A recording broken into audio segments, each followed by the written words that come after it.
So good afternoon, everybody. This is Lucy speaking from DEX Innovation Center. I hope that you can hear me properly. Welcome to the Transnational Conference in Romania, in Virtual One in Oradea. Unfortunately, we cannot meet this time in a physical form as we usually do and as we wanted to do and organize it, but the life is like it is, and we unfortunately have to organize it in a virtual way. So welcome to the Transnational Conference of InnoSchool project. Let me introduce myself at the beginning. I'm the project manager of International Project at DEX Innovation Center, who is the lead partner of InnoSchool project. Before we go further, I would like to offer you a really nice view on Oradea, although we have just a virtual meeting, so you can see where you could go in the future and where we could also meet next time. And that's why I would like to invite you for the video that we will share with you right now. Thank you for watching.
So as you could see very shortly, it's a really beautiful city, and next time we should really meet there and have the conference there. So hopefully the COVID and the other stuff will allow us next time.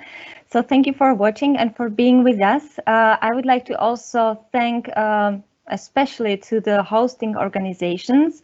Today, our hosts are Center for Resources and Educational Assistance of Bihor County and the European Center for Socio-Professional Integration, ACTA, our dear two project partners from Romania. So now I would like to start my presentation.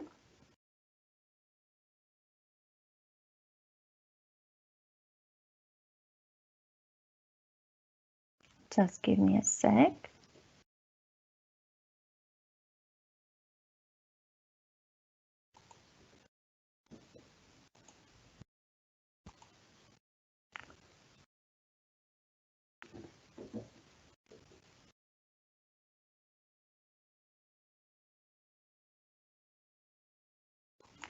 So now you can see my presentation.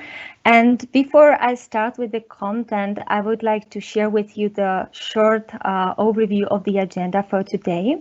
We will spend 2.5 hours together. We will have 4 presentations by our dear 4 speakers.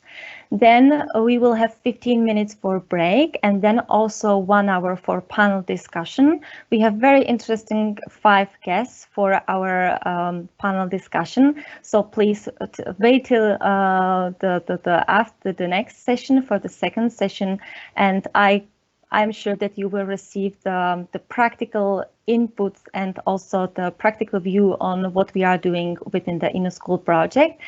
So I think that's it. For now, I will not keep you any longer because I would like to go through my content part of the presentation. But before that, I would like to mention a few things, a few facts regarding the technical rules.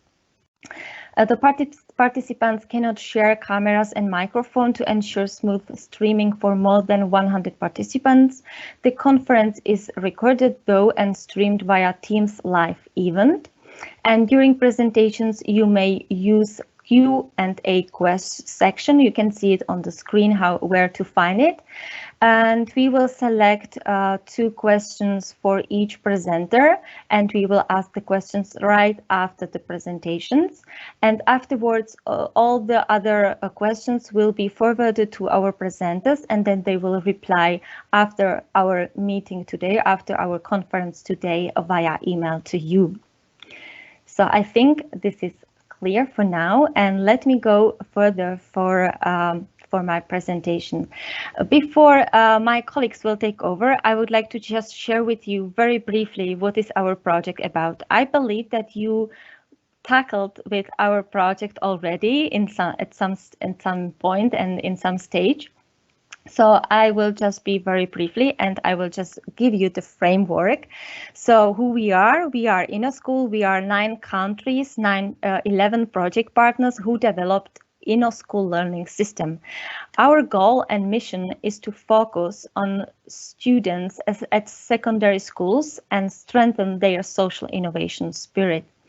Our project wants to achieve a change, of course, in a society reflecting the technological environmental changes. And we are aware that such changes have a strong impact on changes in society itself. And this is the way how the new social needs come up, right? We want to get next generation ready for the new challenges so they can face them in the future and also tackle them in the best way that is possible. That is why we built this strong partnership of 11 project partners from 9 countries to develop the learning system that supports weak entrepreneurial culture and low engagement to social innovation and entrepreneurship of new generation students at secondary schools for now. Here you can see the 3 steps we took during our project. We developed the ILS. It was not easy at all. Arnold will tell you more about it. We engaged more than 90 secondary schools and more than 1,800 students to test it. We called this phase pilot. And this testing gave us great opportunity to improve our ILS, InnoSchool learning system. And what is most important task lying in front of us right now is to make it sustainable, to make sustainable our ILS. That is why we invited the policy bodies and their decision makers into the whole process to include the ILS into curriculums. So I believe now the 3 steps, the crucial ones, are clear for you. And I believe that is it from my side. I would like to kindly invite at this point my 4 colleagues. Before that, I will just invite one of them. It's Arnold. Arnold is a project manager who is developing and implementing Transnational project co-funded by the EU with a special focus on creating innovative tools and services for the education sector. He's collaborating across Europe and learning from intercultural exchange that are highlights on his daily work. In case of the InnoSchool project, he also contributes with his vast experience in business consultancy and market research.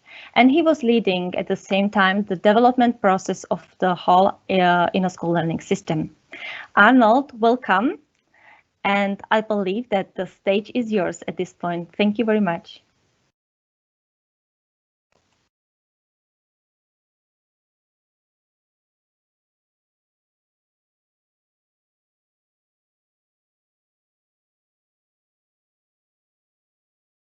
Yes, hello everyone. Bună ziua to our host in Oradea and all participants from Romania as well. So, very nice greetings from Austria to all the participants. My name is Arnold Guttmeier. Many thanks for the introduction, Lucy. Yes, I'm the project manager in the European office, which belongs to the Board of Education for Vienna and is also partner in this InnoSchool partnership. So me and my colleagues are really very happy to be part of this InnoSchool project. And to be honest, we very much appreciate the collaboration with these transnational partners, especially learning from each other. And we are also very proud of what we have reached so far until now.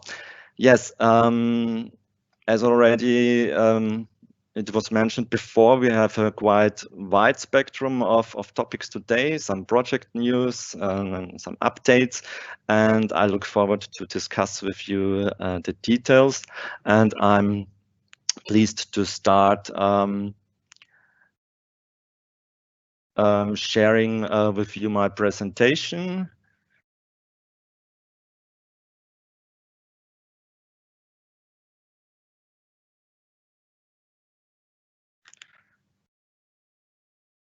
So, please could any one of you confirm that you can see my screen and my PowerPoint presentation? Is it possible? Yes, Yes, everything thank is fine. you. Thanks for confirming this. So yes, I'm pleased to start with a very brief introduction of the InnoSchool learning system and its most relevant parts. So as it was already mentioned before, we are focusing on the following mission. We want to strengthen the social innovation and the entrepreneurial spirit of secondary school students. And with this goal, we are addressing two main issues. One of this issue is entrepreneurial spirit and competences. So we all know, according to the key competences of lifelong learning, for lifelong learning, entrepreneurship is one of those competences. But what about the other one? What about social innovation? So let's have a look at the definition provided by the European. What do we mean with social innovation? So social innovations are new ideas that meet social needs and create social relationships and form also new collaborations. So these innovations can be products, services, or models addressing unmet needs more effectively. So the start of this whole process is to identify social needs, and that was the beginning of our project. And we will soon learn more about the social needs that we have identified in our territories. But the goal is to get to the social innovation. So within our project and with the development of the InnoSchool learning system, we have decided to strengthen entrepreneurial spirit, strengthen entrepreneurial competences in order to reach this goal, in order to reach social innovations, make social needs, transfer social needs to social innovation. And as I have just mentioned, it was one of our first activities to identify the most relevant social needs in our territories. And having a look at this table, you can see 6 selected topics that have been identified in our territories, in all regions. So these are challenges we are facing and we want to tackle. One of these social needs is caring for an aging population. Another one is child welfare as a social need. A third one is all about the peripheral and rural areas and the challenges they are facing. A next topic that is relevant for our project is the inclusion of excluded groups. And another one, the shift of society towards environmental responsibility. And last but not least, another social need, another social topic that we are going to focus on is the workforce migration and brain drain. So all challenges that are existing in our territories sometimes in different dimensions, sometimes in another kind of view and another kind of perspective also, but they are all present and they need to be tackled. And this is where we want to continue with our InnoSchool learning system. Because the main objectives of our InnoSchool learning system that we have built are the following. Some educational objectives. First of all, we want to foster entrepreneurial skills and competences of students, especially in the field of social entrepreneurship. We want to create awareness of social needs and then strengthen students' social attitude. And it's not only about learning about these social needs and learning about entrepreneurship, it's also about being a social entrepreneur, acting like a social entrepreneur. So students develop their own social business ideas, elaborate business models, elaborate business plans. These are the main educational objectives and outputs of the InnoSchool learning system that we have developed. And by the end of the ILS, the so-called InnoSchool learning system, students will understand the societal problems and challenges. They will be able to elaborate their own ideas to social businesses and initiatives. They can work out their business models and business plans. They learn cooperating, working in teams, presenting their ideas, discussing it, and giving also constructive feedback to other teams and other students.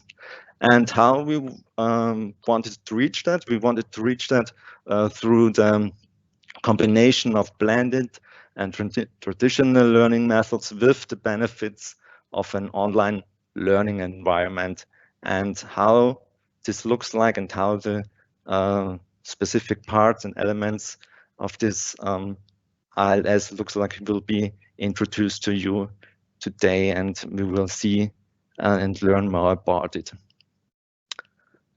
Yeah, but how was it developed? This was an interesting process, definitely, because it was developed through a very intensive learning interaction. Learning interaction between the project partners on the one hand.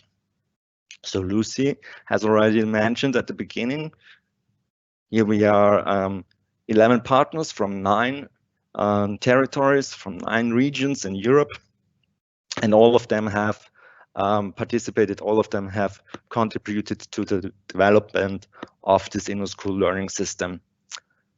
And on the other hand, we have also used a very inclusive design process and have involved all the relevant stakeholders in each territory through the conduction of advisory group meetings.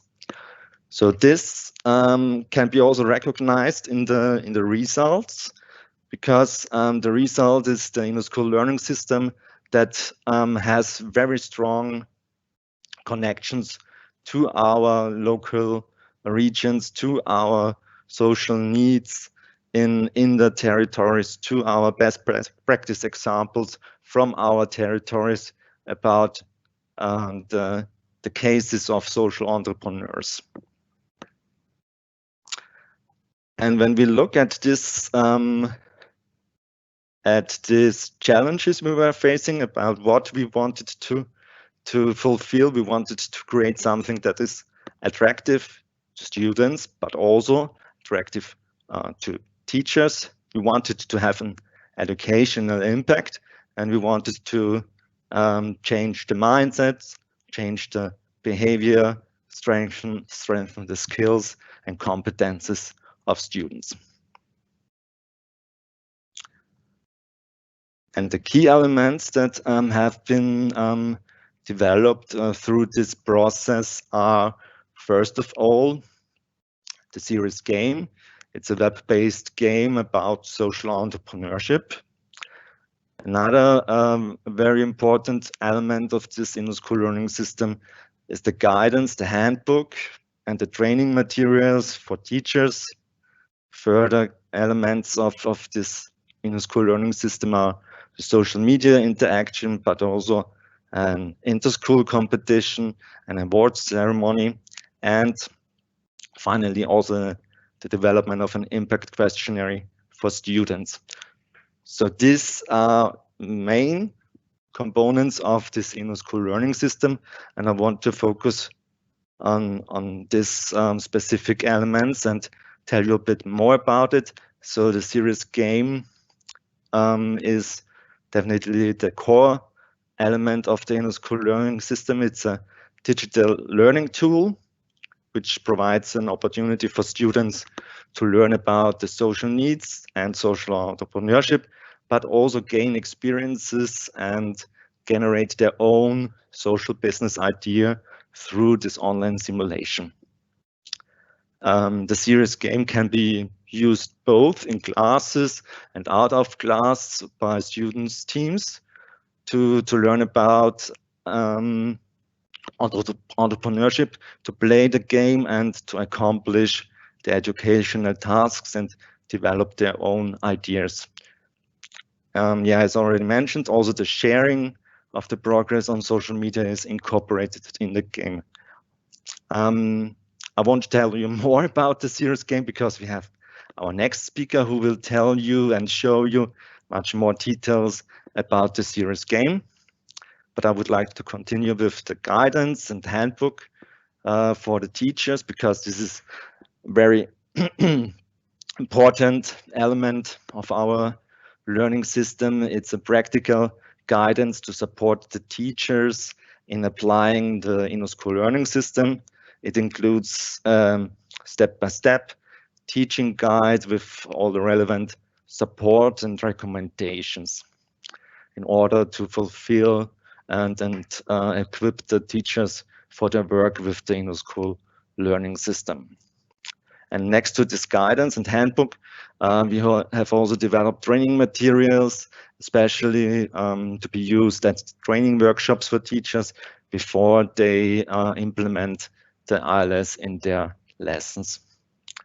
And the impact questionnaire for students, this was intended for the students' self-assessment right before and after using the ILS. So the goal was a comparison of the data collected before and after the pilot project. And thanks to this, it was possible to get a better understanding of the impact of the InnoSchool learning system on students.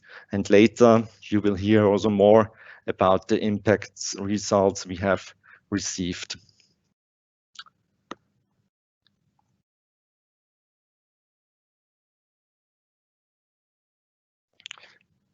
As last but not least, I would like to draw your attention to the inter-school competition and the award ceremony, which was organized in each territory. And yeah, this was definitely a very special experience, a very special event, and all partners have been very impressed by the quality of the project the students have presented there. So we had the opportunity to get to know the business ideas they have developed during this process, and you can see it was a process of completing several modules, up to 5 and 6 modules, and it was definitely wonderful, very wonderful to see the students' creativity, their passion, and also their professionality. So from my point of view, all teachers can be really proud of what their students have reached during this pilot implementation. And yeah, at this point, I think I would like to close my speech, and I look forward to your questions and also to the next topics we are going to discuss today.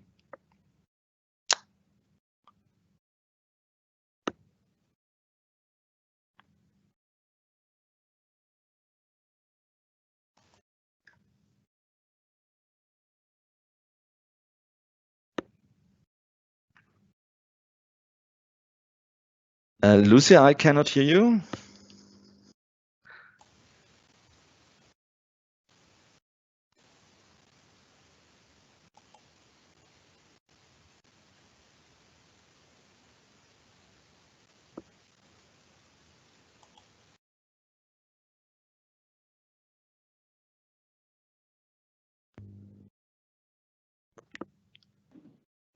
Yes, hello Arnold. We have one question in the comment section. Yes. Looking forward to it and going to read it. All right. Where is it?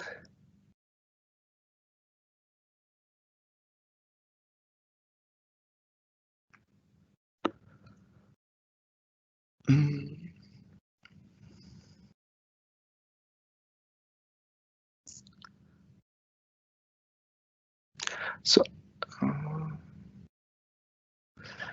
okay, the question is, now I can see it, what was the most attractive part for students, in my opinion? Well, from the feedback we received during our evaluations and during our talks with schools, the feedback was from students that the serious game is definitely an attractive one. It was a very welcome tool, especially during this difficult pandemic situation. So many students really loved to use this new learning tool in the last months during the pilot implementation.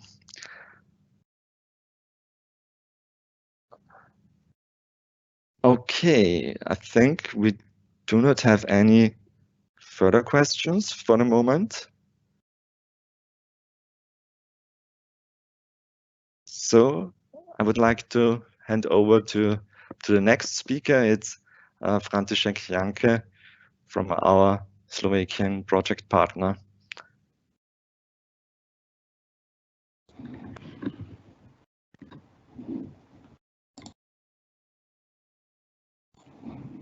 Good afternoon. Lucy, we still cannot hear you.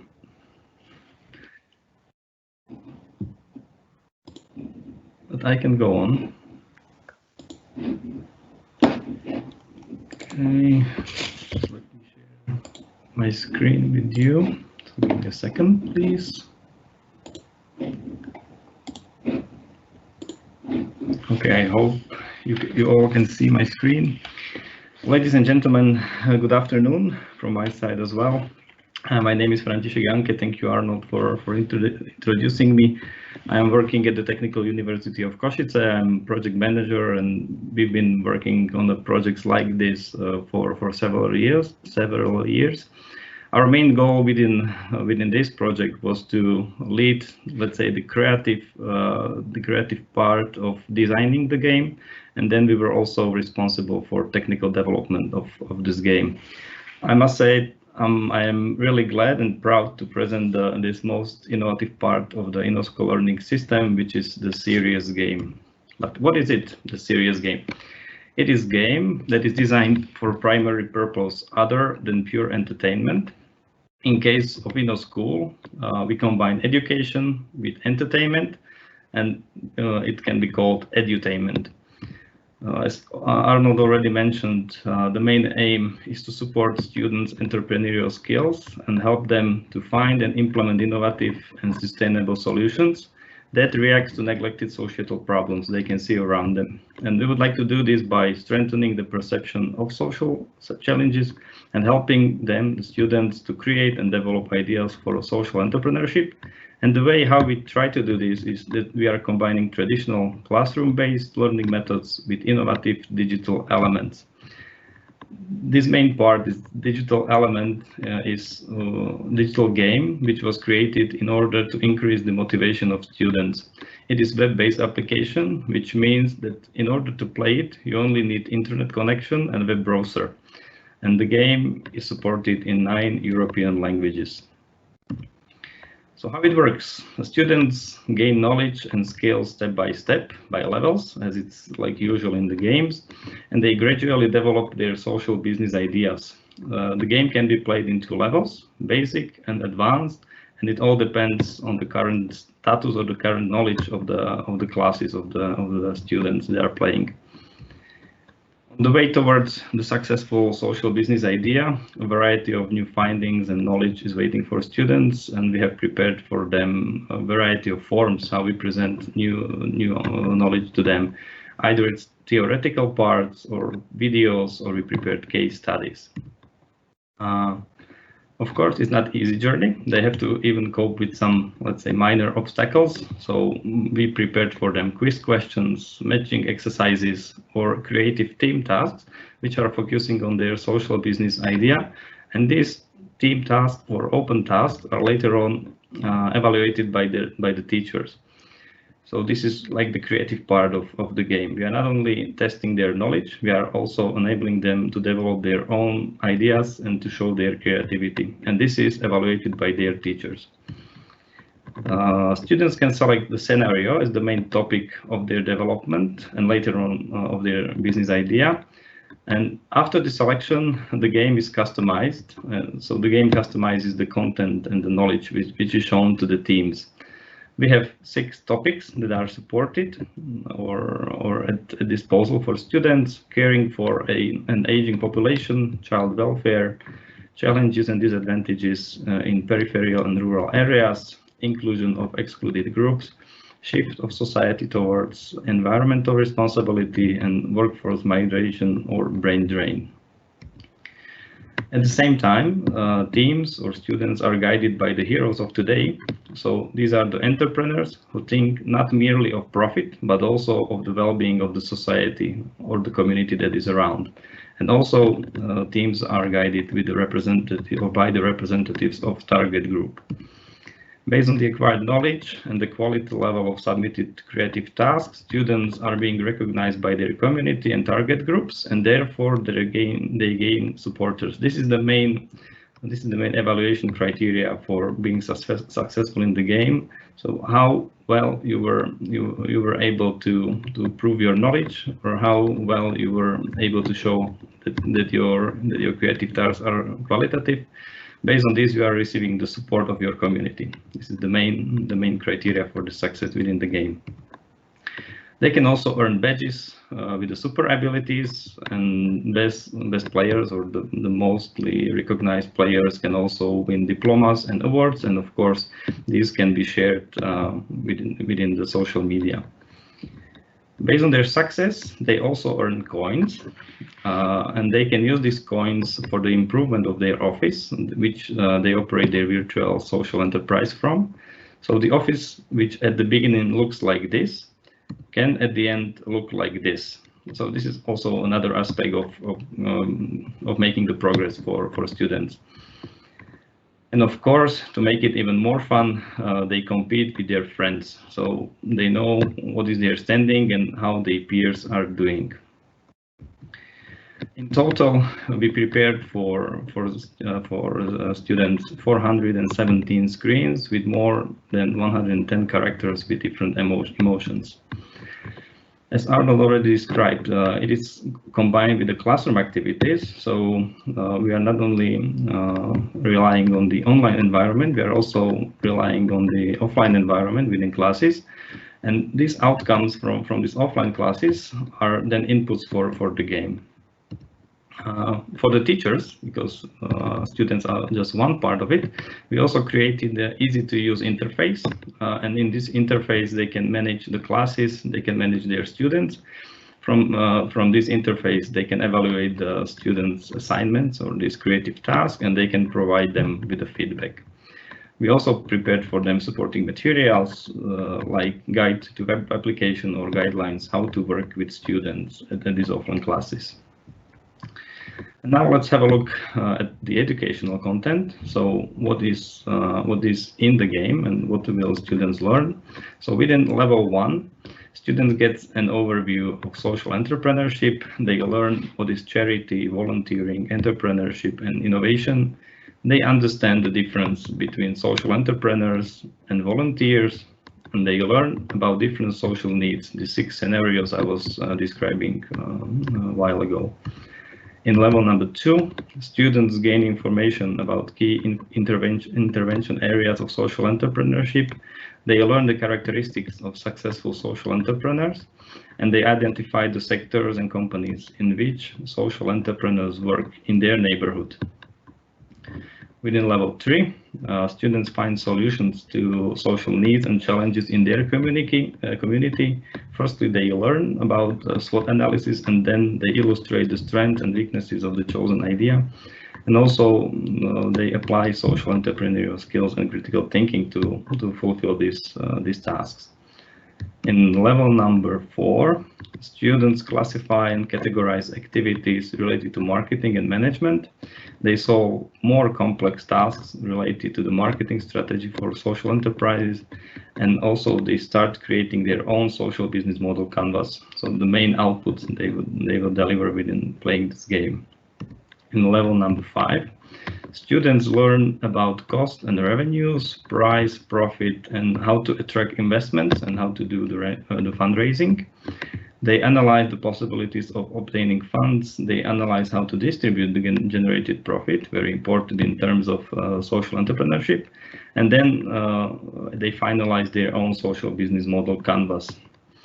And then this is the last level, so level number 6, but this one is only for advanced players. Students create and develop a detailed social business plan. This is quite a big task, so that's why it's only supposed to be for advanced players. And there's plenty of parts they have to deliver to prepare a good social business plan. So at the end, when students finalize this course or this learning program, they should be able to understand social issues around them and challenges which are around them in their communities, in their surroundings, in their region and country. They should be able to develop their own ideas in the field of social entrepreneurship and other pro-societal initiatives. They should be able to develop own business models and plans, depending where they stop. If advanced, they will also look at the plans. If they are, let's say, basic players, then they finish with the business models. After finalizing this course, they should be able to present their own ideas properly. They should be able to give and receive constructive feedback, and of course, they should be able to work in team. If you are interested in using the game at your school, if you're not doing so right now, or if you have some other additional question, please go to our website, our official project website. You can see on the screen. Then you can directly contact us, or maybe even better option is to see who is the partner from your country, and then contact your country member or country partner, who can. It's much easier for you both to discuss the thing in your national language. So please, if you are really interested, or if you have some additional questions, you can visit our website, or if you have some specific question for me, do not hesitate to drop me an email. That's why I would like to thank you for your attention, and now I would like to check if there are some questions waiting for me.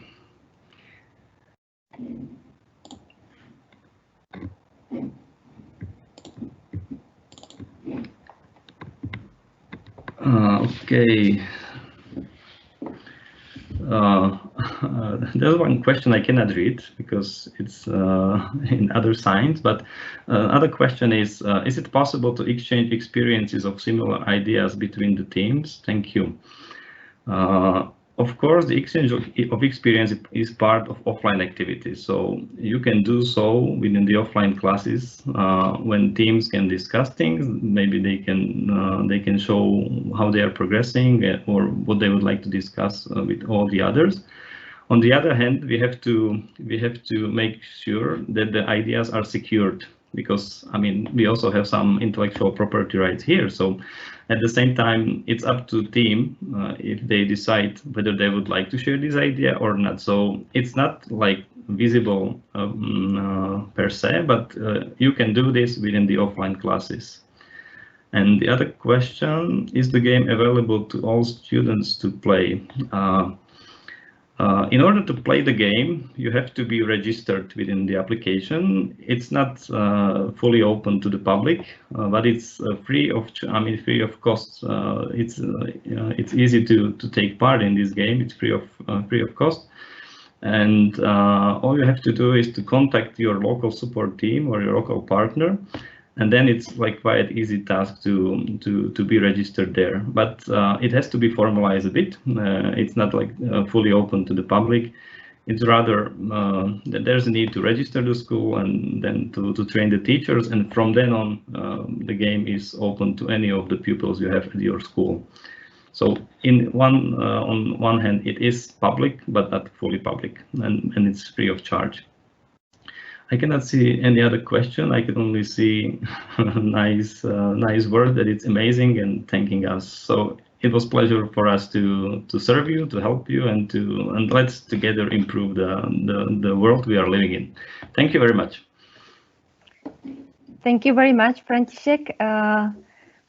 Thank you very much also, Arnold. Sorry, I was not heard before. Thank you guys. Now the participants could hear what we developed, the InnoSchool learning system, including the serious game, but that was it. But what we needed to do to include also the external world and to test whether it actually works, right? So that's why we invited more than 90 secondary schools and more than 1,800 students and tested the InnoSchool learning system. And that's why I would like to kindly invite Vojta to the floor and tell us a little bit more about what we learned during the pilot and how we did it actually. And before that, I would like to introduce you very shortly, Vojta.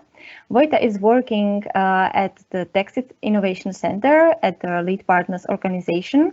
Previously, he worked as a project manager in the public sector, but also as a lecturer and manager of a documentary film festival on sustainable development.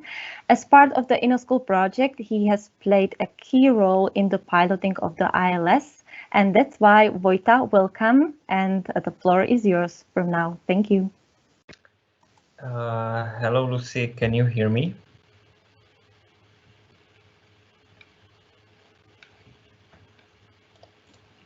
Yes, we can hear you. Oh, great. Maybe I need 1 more minute. Sorry for that, but I have some technical troubles with the sharing my screen. So give me a second and I will try to do my best for showing my presentations.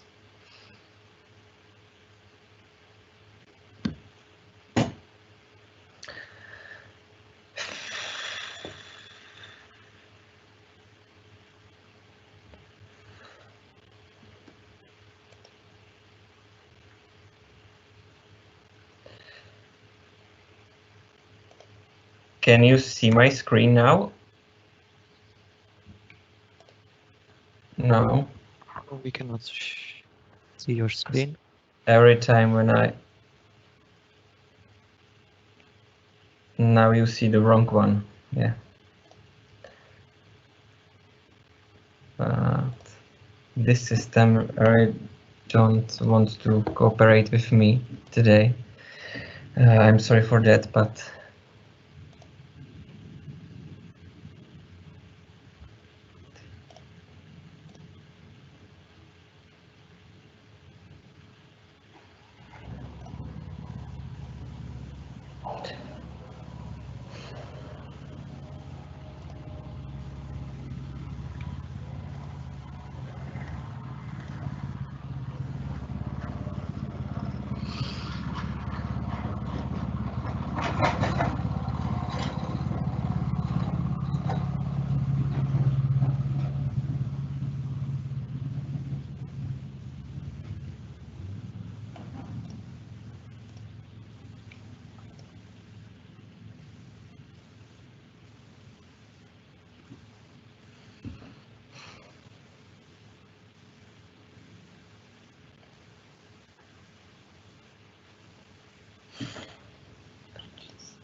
We can see your screen.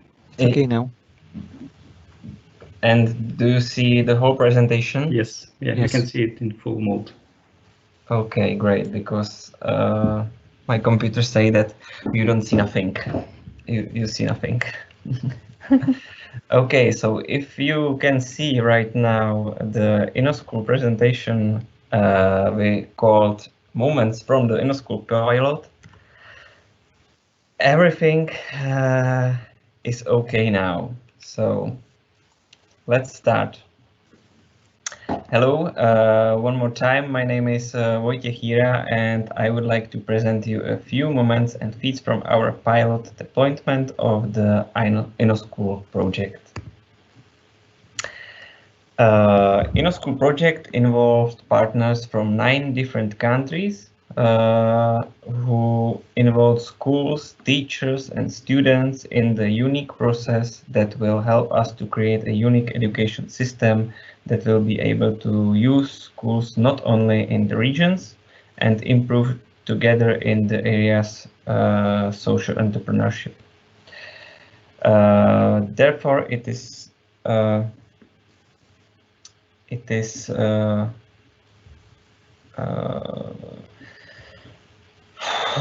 appropriate to begin by thanking all the teachers and students who helped with the data collection and provide us with their answers to get answer to our questions about the impact of the educational system. As part of Open Call for Schools, we receive more than 100 schools in the Danube region, which decide to involve more than 2,300 students from 9 different countries. However, this project was affected by many other coronavirus pandemics. Nevertheless, we can say with the certain that everything final was great and go well. So how did the whole process go? Here we can see the simplified process that describes selected steps from our pilot actions. First, the basic step was to select 90 schools from our regions, and we planned to select 10 schools from each region. However, the situation has developed in such a way that we have given the opportunity to get more schools involved, with fewer schools getting involved in some regions and more getting involved in others. In the end, however, we exceeded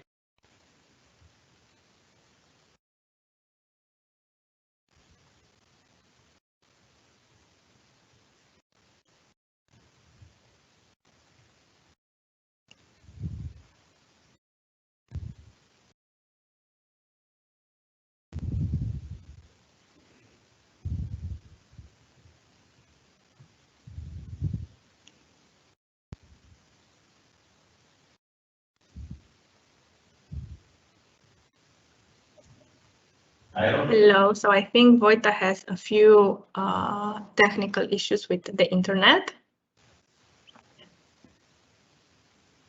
It's no problem.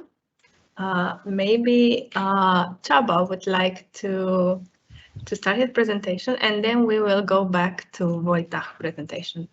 Okay, I understand. So thank you for your patience, because yeah, the technical issues are always a very huge challenge and you cannot train it properly. So that's why I would like to kindly invite Csaba to present his presentation. And before that, I will just share with you just a few notes.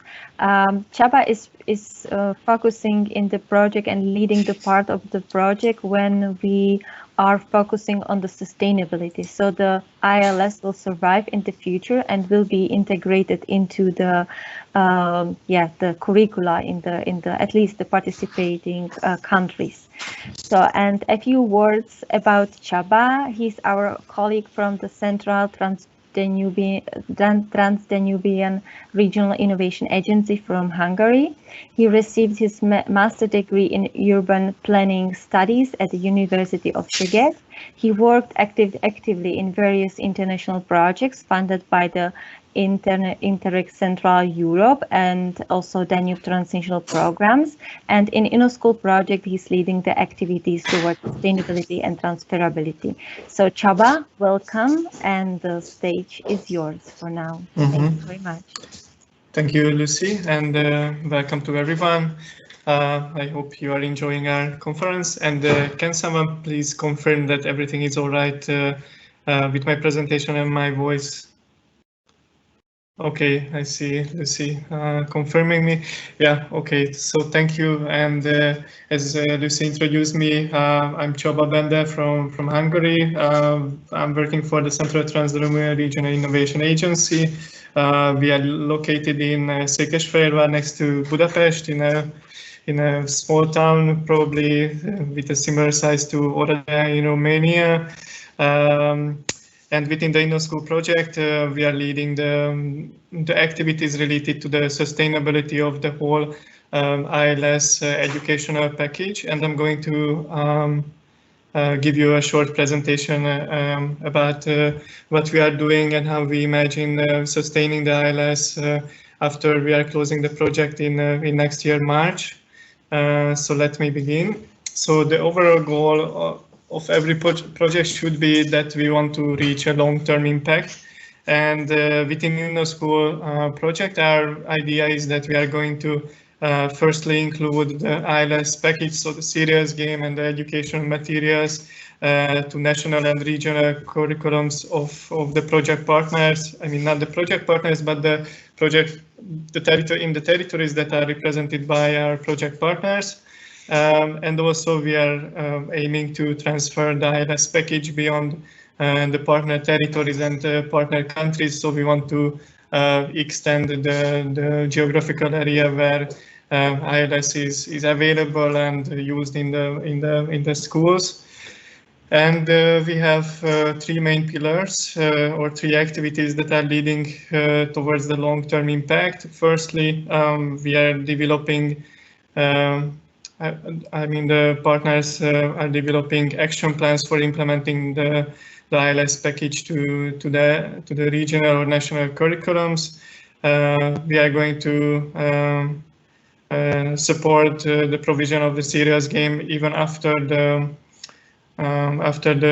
project closure, and also we are developing a policy guidance that is supposed to help other policy makers or decision makers to transfer ILS to their own territories or to their own countries. And in the following, I'm going to talk about each of these activities a little bit in more details. But before that, I just want to highlight that what are our main resources from the project, what could help us to reach the long-term impact. So first, I identified the project materials. I would say that we, and you could also see on the presentation of František and Arno, that we have really great educational materials, and the serious game also is really attractive. So I would say that we have nice outputs on which we can capitalize. We have also the knowledge of the stakeholders, civil organizations, businesses, social businesses, the educational staff that they learned about the ILS itself through the advisory group meetings. We have proof of impact from the pilots, which is going to be presented by Wojtek after me. And the fourth main resource we have is the changed attitude of stakeholders, mainly the teachers, we have received many positive feedbacks from the teachers during the testing period, and we want to upscale their experience and their knowledge to decision-making level. So we want to show to decision makers that it is useful. I mean, the ILS is useful. It's worth to work with it, and it's helping to students to understand better entrepreneurship and social entrepreneurship as well.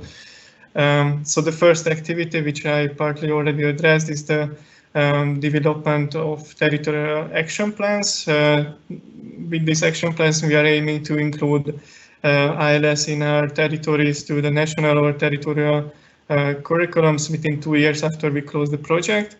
We are going to organize workshops with the policy bodies or policy representatives to convince them that ILS should be included in some ways in the curriculums. And as I mentioned, that we are upscaling here the individual experience of teachers and students to decision-making level. And we are presenting to the decision makers the core ILS elements, so the teacher's guidance, the training materials, the serious game, and the questionnaires. We are also showing them the pilot results. We are presenting them the case studies that we are developing at the moment. These case studies are describing or explaining stories from the testing period, from the perspective of the school or the teacher, or from the student's perspective, and also an InnoSchool video, which is also under development at the moment, but they will be ready shortly. So we will continue with the action plan development with these materials. We are trying to involve policy bodies to the action plan development. In some cases, in some territories, policy bodies are already included in the project, or as project partners actually, or as associated strategic partners. So they know about what we are doing, and they are going to help us in forming the action plans and helping us to include ILS to the curriculums. And as I mentioned, that we are targeting the inclusion of ILS in national and territorial level.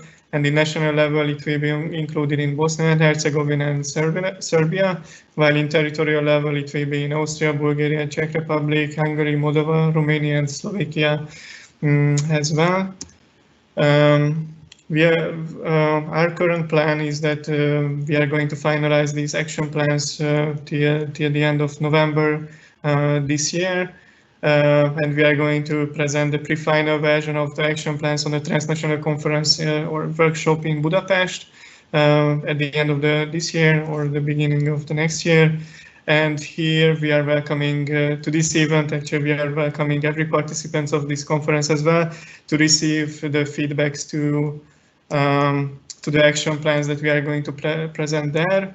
And as a result, we are going to have 9 action plans in 9 territories developed, and it will be approved by relevant policy body representatives or decision makers in the territory. So by the end of the project, we should receive confirmation from policy bodies that ILS will be included in some form in the curriculums. So this is the first pillar for sustainability.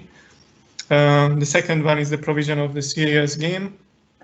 Within the partnership, we agreed that we are going to maintain the ILS serious game servers for 5 years after the project closure, which means that till 2027 it should be running, and it will run on the servers of Tuke Technical University of Košice in Slovakia, and we are going to ensure that there will be free access to the game, and it will be operating bug-free in the upcoming years. And the question obviously will raise how we can get access to the ILS if a school wants to apply to use the ILS package. The details are not elaborated yet, but we are thinking about an application form that needs to be developed, and through the filling in of the application form, the enrollment of a new school or any school that applies to use the ILS will be done and ensured. Yeah, and the third one is the transfer of ILS to other regions. We are developing a guidance, so it's basically a written document for policy bodies or decision makers at how they could implement the ILS in their own territory. It will detail all the ILS elements that we mentioned, so it will give an overview of why we developed this project, why we developed these educational materials, for what it can be used, for what is it for, and what kind of educational impact we are expecting from it. And also we are going to provide guidance on how to convince relevant stakeholders in the territory to approve the implementation of the ILS. So we are going to include also the pilot results, the case studies, the infographics, and the ILS video, which we are using also, or which we are going to use also in our territories to convince stakeholders for the inclusion of the ILS package to curriculums. And also this guidance will contain eventually a simple TXT file that can be translated to any languages. So so that the ILS game could be used in other territories than the partnership territories, because at the moment I think we are having only 6 or 7 languages for the game itself, and this TXT file is going to enable other countries to implement ILS on their own language as well. Okay, so just to give a short summary about what I was talking about, that we have 3 main pillars to support the sustainability of the InnoSchool project and the ILS package itself. So it's the inclusion, the first one is the inclusion of ILS to national territorial curriculums in the partner territories, the provision of serious game for 5 years after the project and the policy guidance for adaptation beyond the partner territories. And thank you for your attention. That would be all from my side.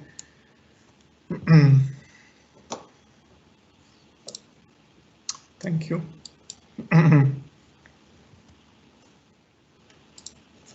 Thank you very much, Csaba. We are double checking whether there are some questions for you and for your presentation.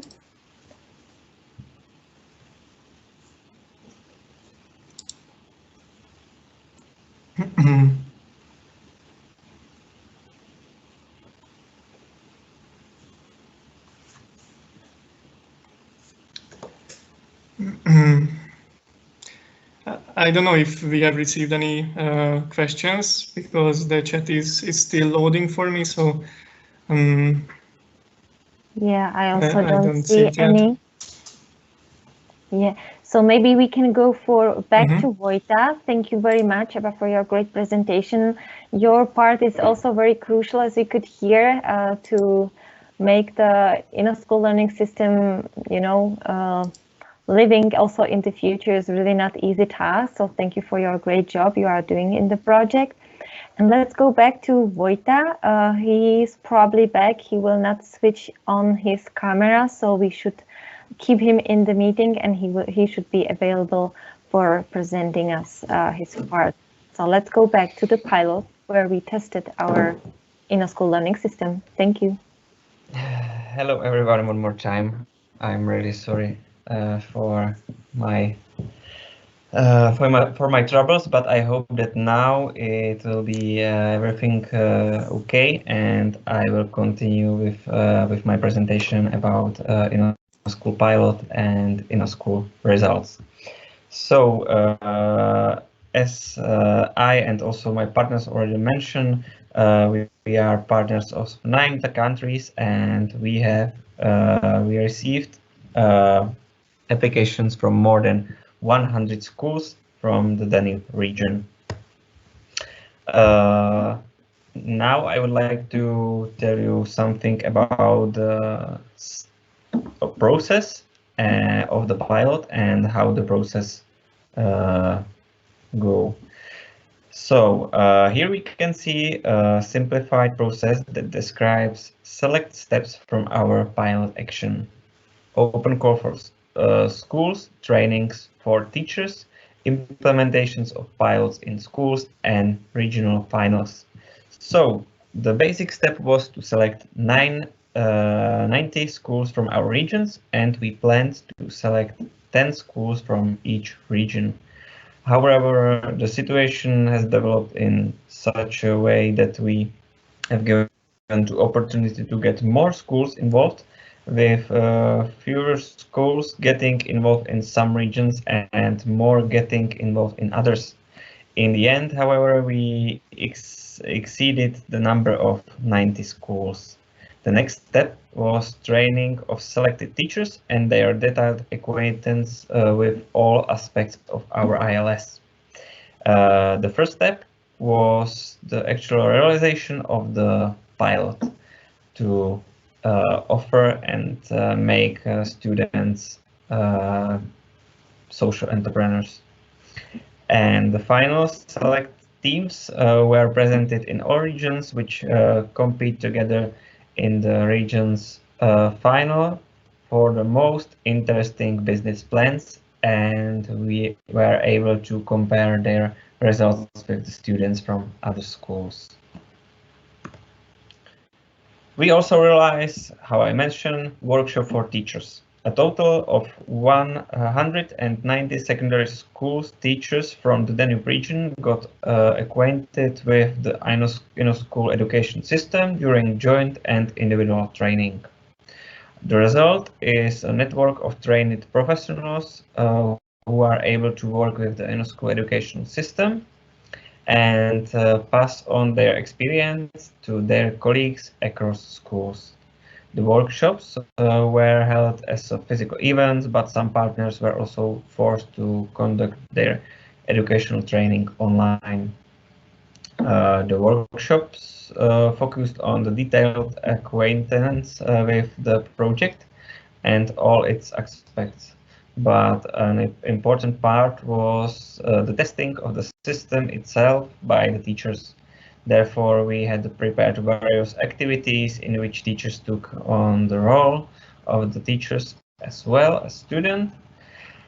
And finally, we implement a whole teaching block so that teachers could try out the whole teaching process with one selected module. And I also have a very short video from the Czech workshop, and I hope that it will work well.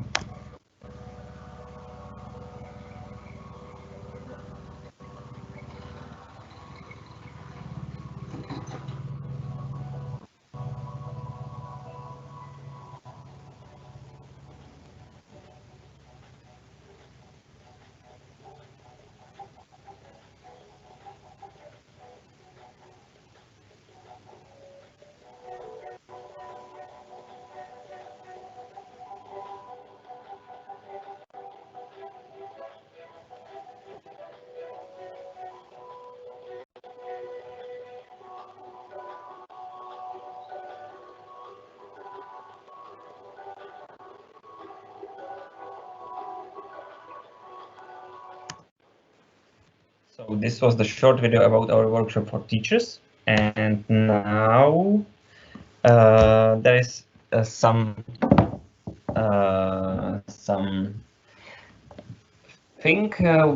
I have also some information about what the workshop brings to the teachers. So a new approach to educate for social entrepreneurship, new knowledge in the field of digital education, new contacts for active colleagues who are interested in innovating educational process in their schools, knowledge of other similar initiatives and information thanks to the sharing of information between individual participants, access to new methods and possibilities of digital teaching, possibility to innovate distance teaching in schools, and fun teaching methods, online game workshop, etc. And I think that it was more than this. Now we can see some moments from the pilots. The pilot deployment of the InnoSchool educational system took place from September 2020 to February and March 2021. The whole project was accompanied by challenges in the form of pandemic measures. More than 2,300 students went through the education system. However, more students and schools were involved in the project, but unfortunately, as the teaching was carried out more or less online, not everyone was able to complete the project or start at all. Despite the facts, we gained very interesting data, feedback, and especially other experience in the development of our learning system, which was evaluated very positively. Students had 5 or 6 educational models waiting for them, which were created as a combination of online and offline teaching. However, the reality was a little different, as not all students could physically attend school. So here too, the variability of our system was shown, as schools were offered a tool that was very well transferable into fully distance learning. Thanks to this fact, students were able to go through all activities, from getting acquainted with the topics of social entrepreneurship, through mapping their regions, to define their business ideas, to creating our business plan. It was not an easy path, because through the pilot project, the coronavirus crisis was affected across the regions, which in some way affect teaching. Some schools decided not to start the project at all, others switched to online teaching, and others were lucky enough to be able to meet their students in person. Teachers and students had to adapt the new conditions, and in most cases there was no direct contact with teachers and peers. However, the curriculum did not deter teachers from applying innovative approaches in their classrooms. Allowed they needed to do much more. They are heroes of this time. In the end, it was worth it. The students really loved the game, as stated during the students gathering event. They really appreciate that it's something completely different, and they are used in the schools.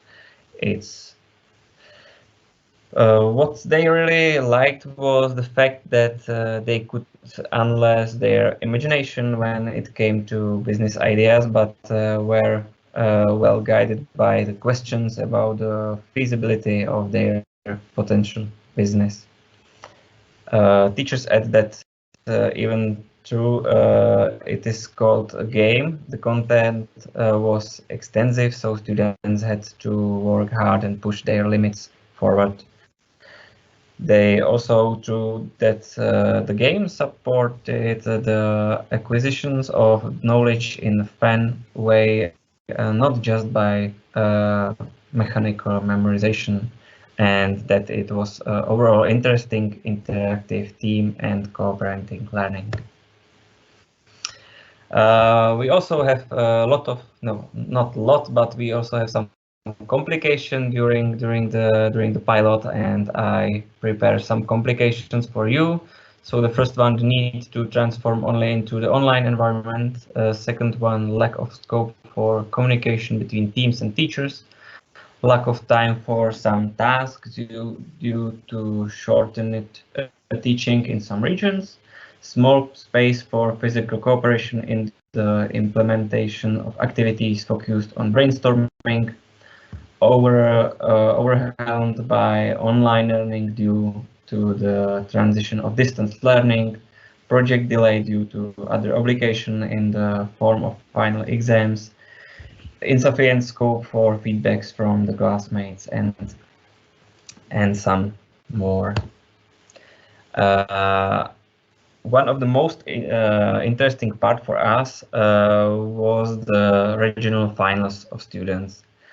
The students came up with very interesting business ideas that respond to problems across our selected areas, and came up with very interesting solutions to some of the problems facing our regions. These events were also slightly different in the individual regions. However, the feedback on the finals was really great, both from students and teachers and jurors. From heads the words of praise for students and their ideas for social entrepreneurship. So I would like to at least mention examples from the Czech Republic. One team called Liberečáci had goal. Their goal was the integration connection of the older and youngest generation, the involvement of seniors in the extraordinary activities and social assistance to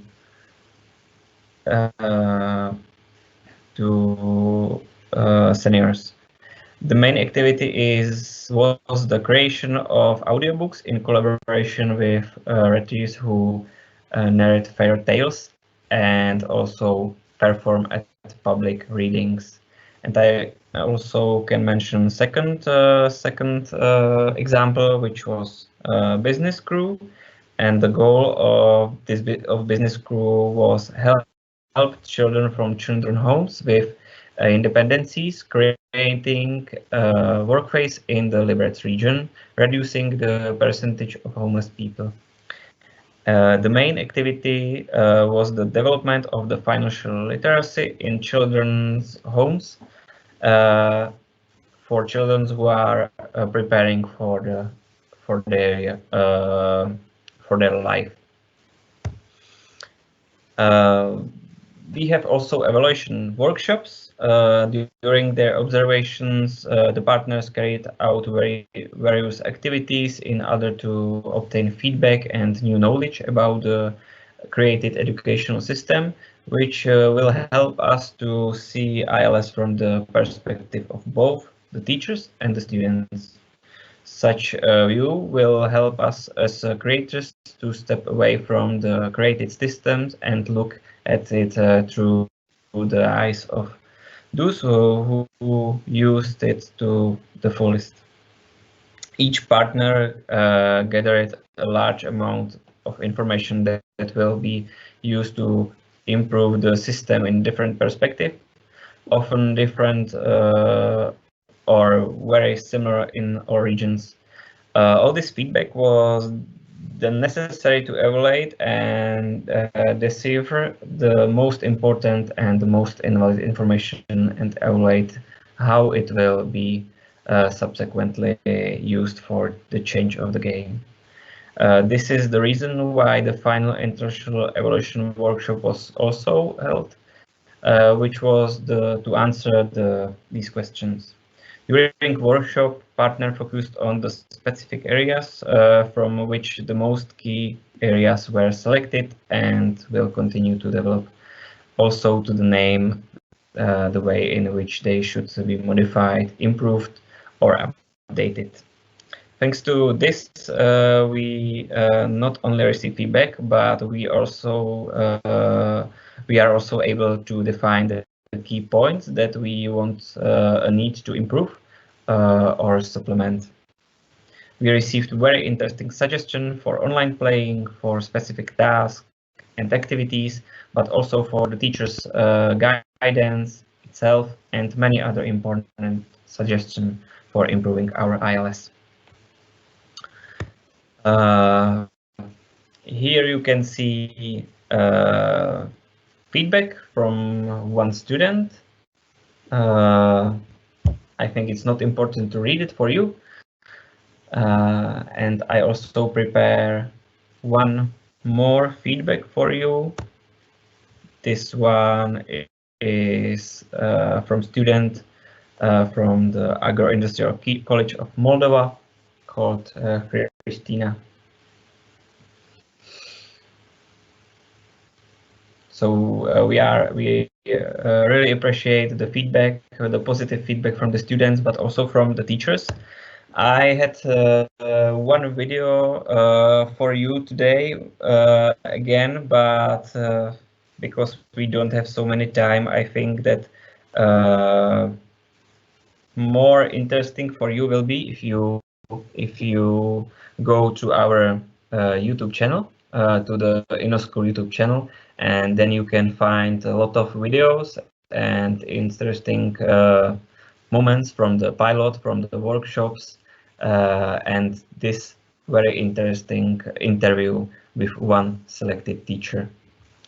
So this was about the pilot actions, and maybe before I start with next presentation about the impact and results from our pilot, it's time to answer to your questions, but I must check if I can see some question in the chat.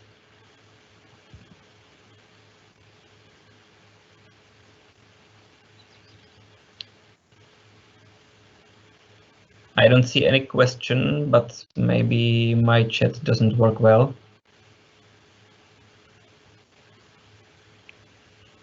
I also don't see any question for your presentation, Vojta, so maybe we can go ahead with the second part of your presentations. Thank you. So I can see question now. How can InnoSchool and the game be implemented in your country? So the best way is to contact your national control if you are from the partner's country. If not, it's better to contact us in our international program website. Find the maybe lead partner. It's better to contact, and if you have partner from in your country, InnoSchool partner in your country, you can contact them. And second question, what was the biggest challenge in the implementation?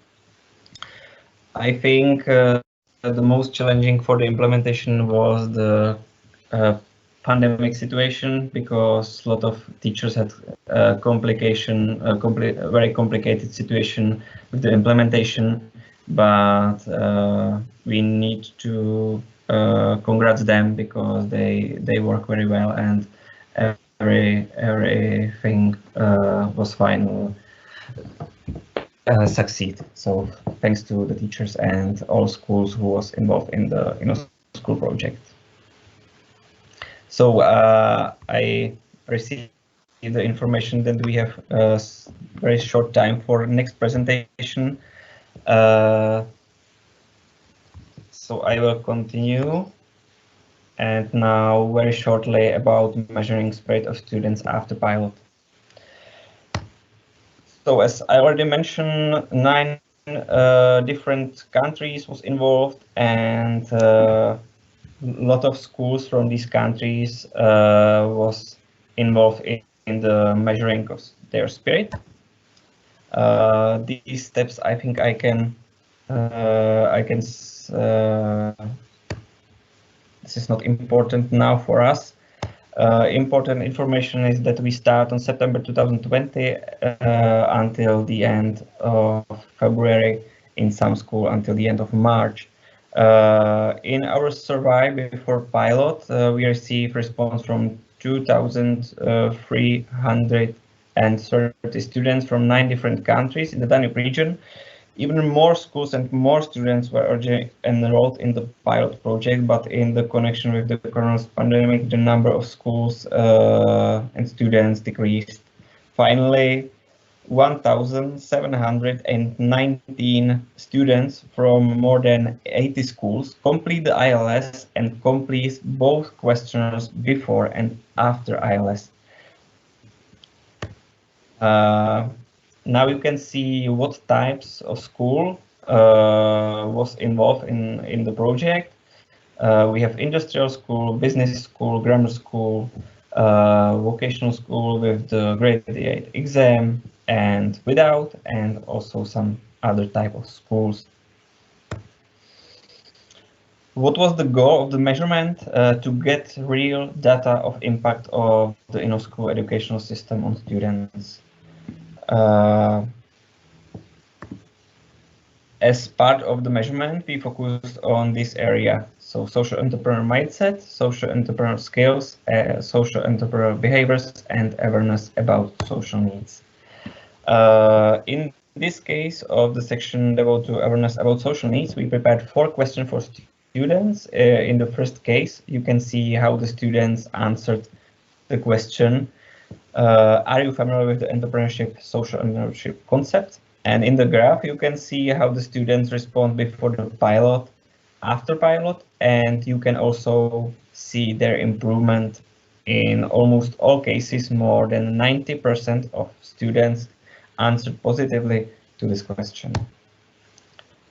Another question, do you know the difference between enterprise and social enterprise? Even in this case, we see a big improvement for all students. The value is interesting, especially for Austrian students, where there was the biggest improvement. In the following table, we can see that there are significant differences in the knowledge before the ILS related to the type of school. Medical schools reach the best results, surprising, together with vocational schools without graduates. Grammar schools show the biggest improvement. According to this research, the benefits of ILS in medical schools and vocational schools without graduated is relatively low, but this phenomenon should be deeper investigated in a large sample. In the following table, we can see that there is no significant differences in knowledge before ILS regarding compulsory attendance in ILS or voluntary attendance. There is a difference after ILS, which is easily explained by the fact that voluntary students are more motivated to learn. In this graph, the average perception of entrepreneurship mindset per country can be seen. In this case, almost all regions exceed 7 points. The most interesting results were achieved in Moldova and Romania. The next graph shows the average perception of the entrepreneurial skills by country. Even in this case, we can see the most interesting result in Moldova and Romania. And representatives of Czech Republic and Slovakia schools are on the opposite pole. In the last graph, we see the same result, which corresponds to the previous 2 and the areas. We also measured the satisfaction, and the question was, express your satisfaction with the online part of the social entrepreneur education in the project. Thanks to this, we can see a very positive feedback on ILS, which in this case is linked to the online part of ILS. Students were also asked about satisfaction with online part, however, given the almost all activities were carried out mostly online. This question is not very valuable, but I can say that questions about offline part was almost same, only small difference. We also measure a net promote score. Net promote score equal to 26% is a very good result, meaning that there is 26 more promoters than detractors. A net promote score is based on the difference between the number of users promoting the product and the users detracting the product. Thus, and positive net promote score means that more people are promoting the product than detracting. Neutral users are not involved in the calculate, So total 47.7% of students are willing to recommend ILS. I have also some data, some most interesting measurement for you. We had 757 boys and 962 girls from the Danube region. 70% of participating students was familiar with the entrepreneurship and social entrepreneurship before the pilot, and 92% after the pilot.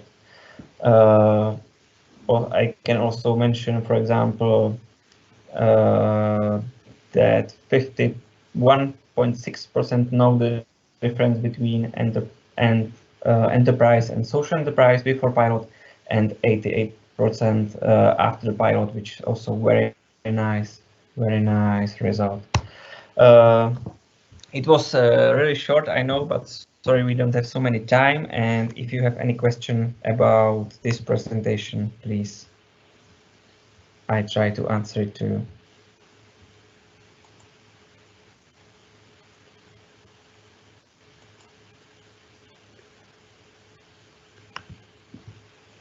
There is one question that I can see, Vojta. I will read it for you.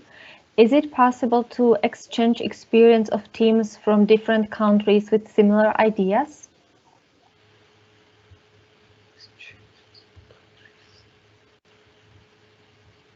Can you repeat it, please? I don't hear well. Okay. Is it possible to exchange experience of teams from different countries with similar ideas? Like the interchange between the students playing the serious game during the pilot or the implementation?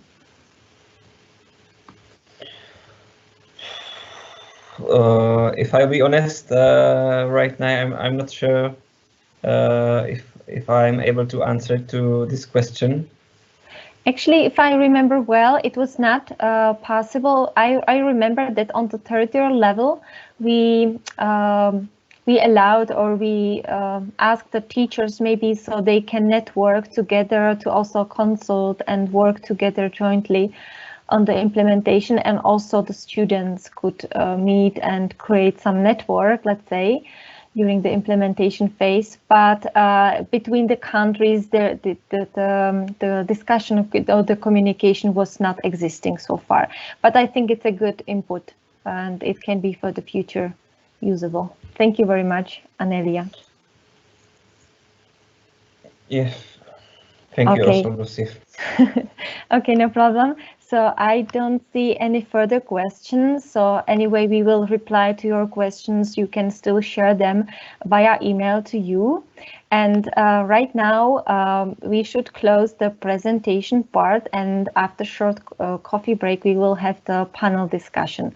So I would like to thank to all presenters and speakers that they really prepared really nice, great presentations, and hopefully also very clear to our participants. And let's go for the short coffee break. I would like to meet you in 10 minutes. So please, let's meet at 2 p.m. and 15 minutes. Thank you very much.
and we'll tell you, okay, we're about. Mr. Hatos is not with us, right? Yes, he will join when I tell him go.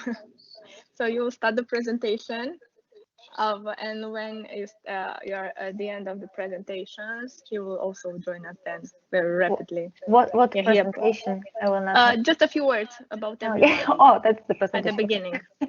Or I can tell him to come now, right at the beginning, just present him, but I think it's not, and then continue. I'm not sure. I will just do it. Okay. So no, it's better to do how we discussed, to present everybody, and I will tell him to join. Okay. Yeah. I'm going to exit now, so I'm going to close my camera, and we are going to go live. How I will get to know it? George, when? Just tell me when. Okay. Just wait 20 seconds. 20? Okay. Just wait then. Okay, now we're going. Hello. So welcome back to our panel discussion, which is the second and last session, but not least, session for today of our Transnational Conference of InnoSchool project. Thank you for joining us and for staying with us. This part will be more interactive, let's say. And what I would like to also say from the previous session, because I didn't want to keep you longer from the coffee, from the cake and coffee, virtual one, of course. I want to just share and thank also the DTP program, because the COVID times were very, very challenging for all of us, and especially for our project, because the assumptions totally changed. And that's why we were facing the real problems that we had to switch into the fully digital and fully distance long approach.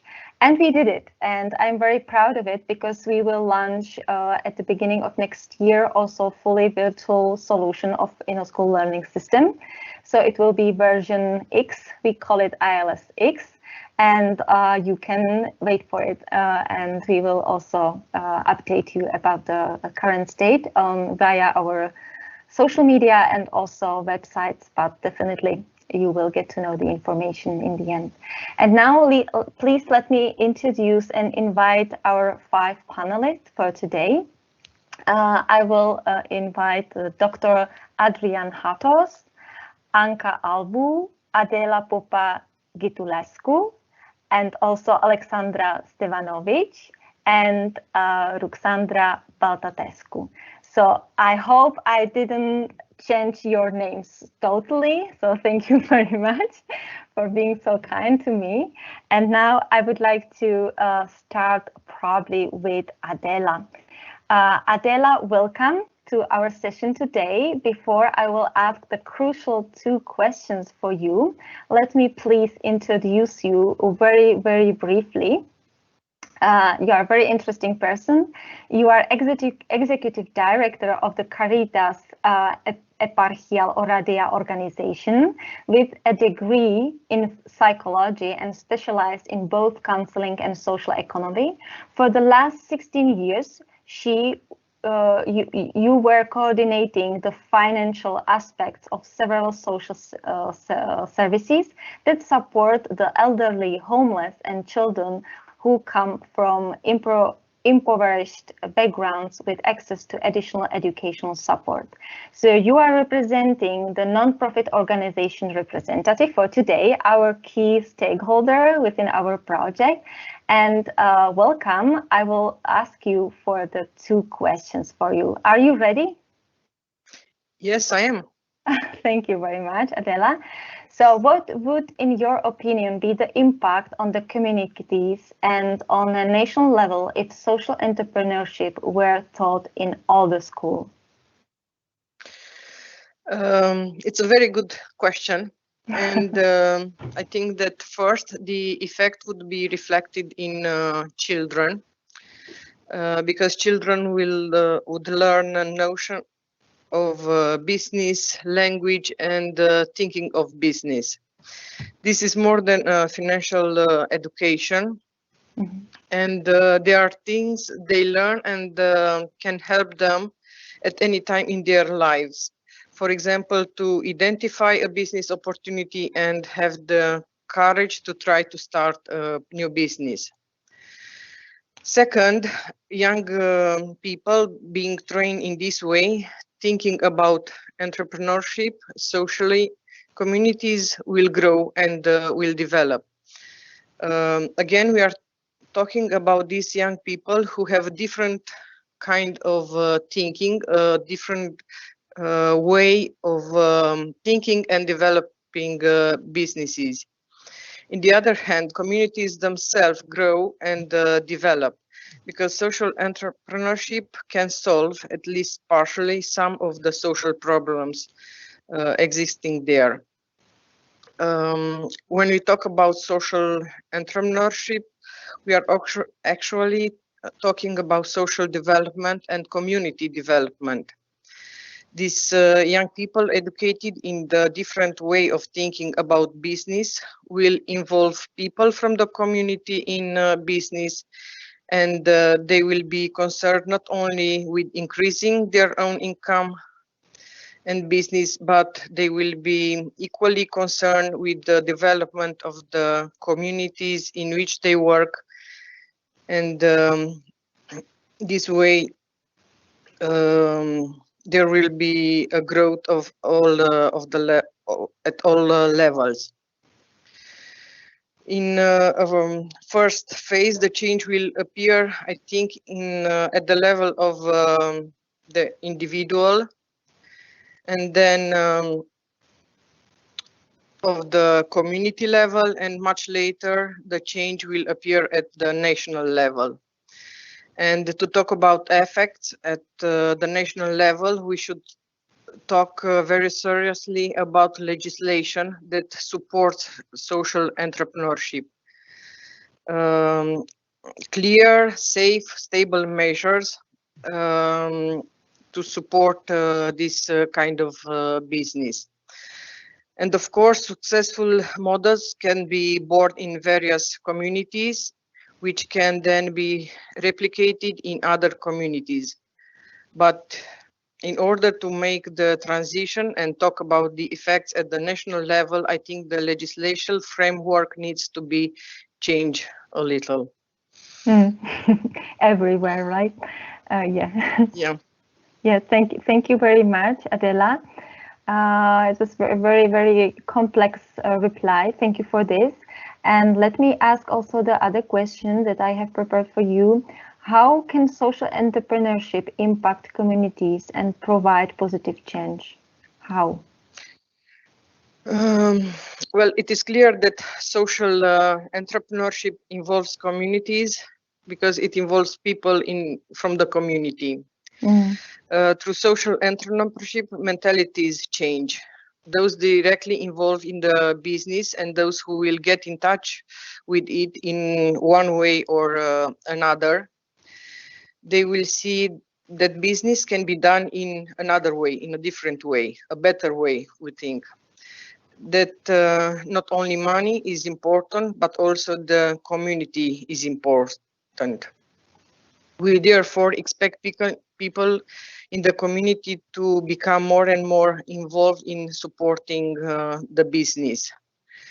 The change came from a change in mentality, which changes after experiencing something different. I think another effect of social entrepreneurship at the community level is the development of connection between community members and the increase of trust in the power of the community. Communities become more aware of the needs they have, but also they become more aware of their own resources, and they can put these resources together and develop their community. I think that teaching social entrepreneurship in all schools, seeds of healthy thinking are planted for communities and business. Of course, that being a new business, it creates jobs for people in the community who may not be able to work elsewhere. It depends on the business we are talking about.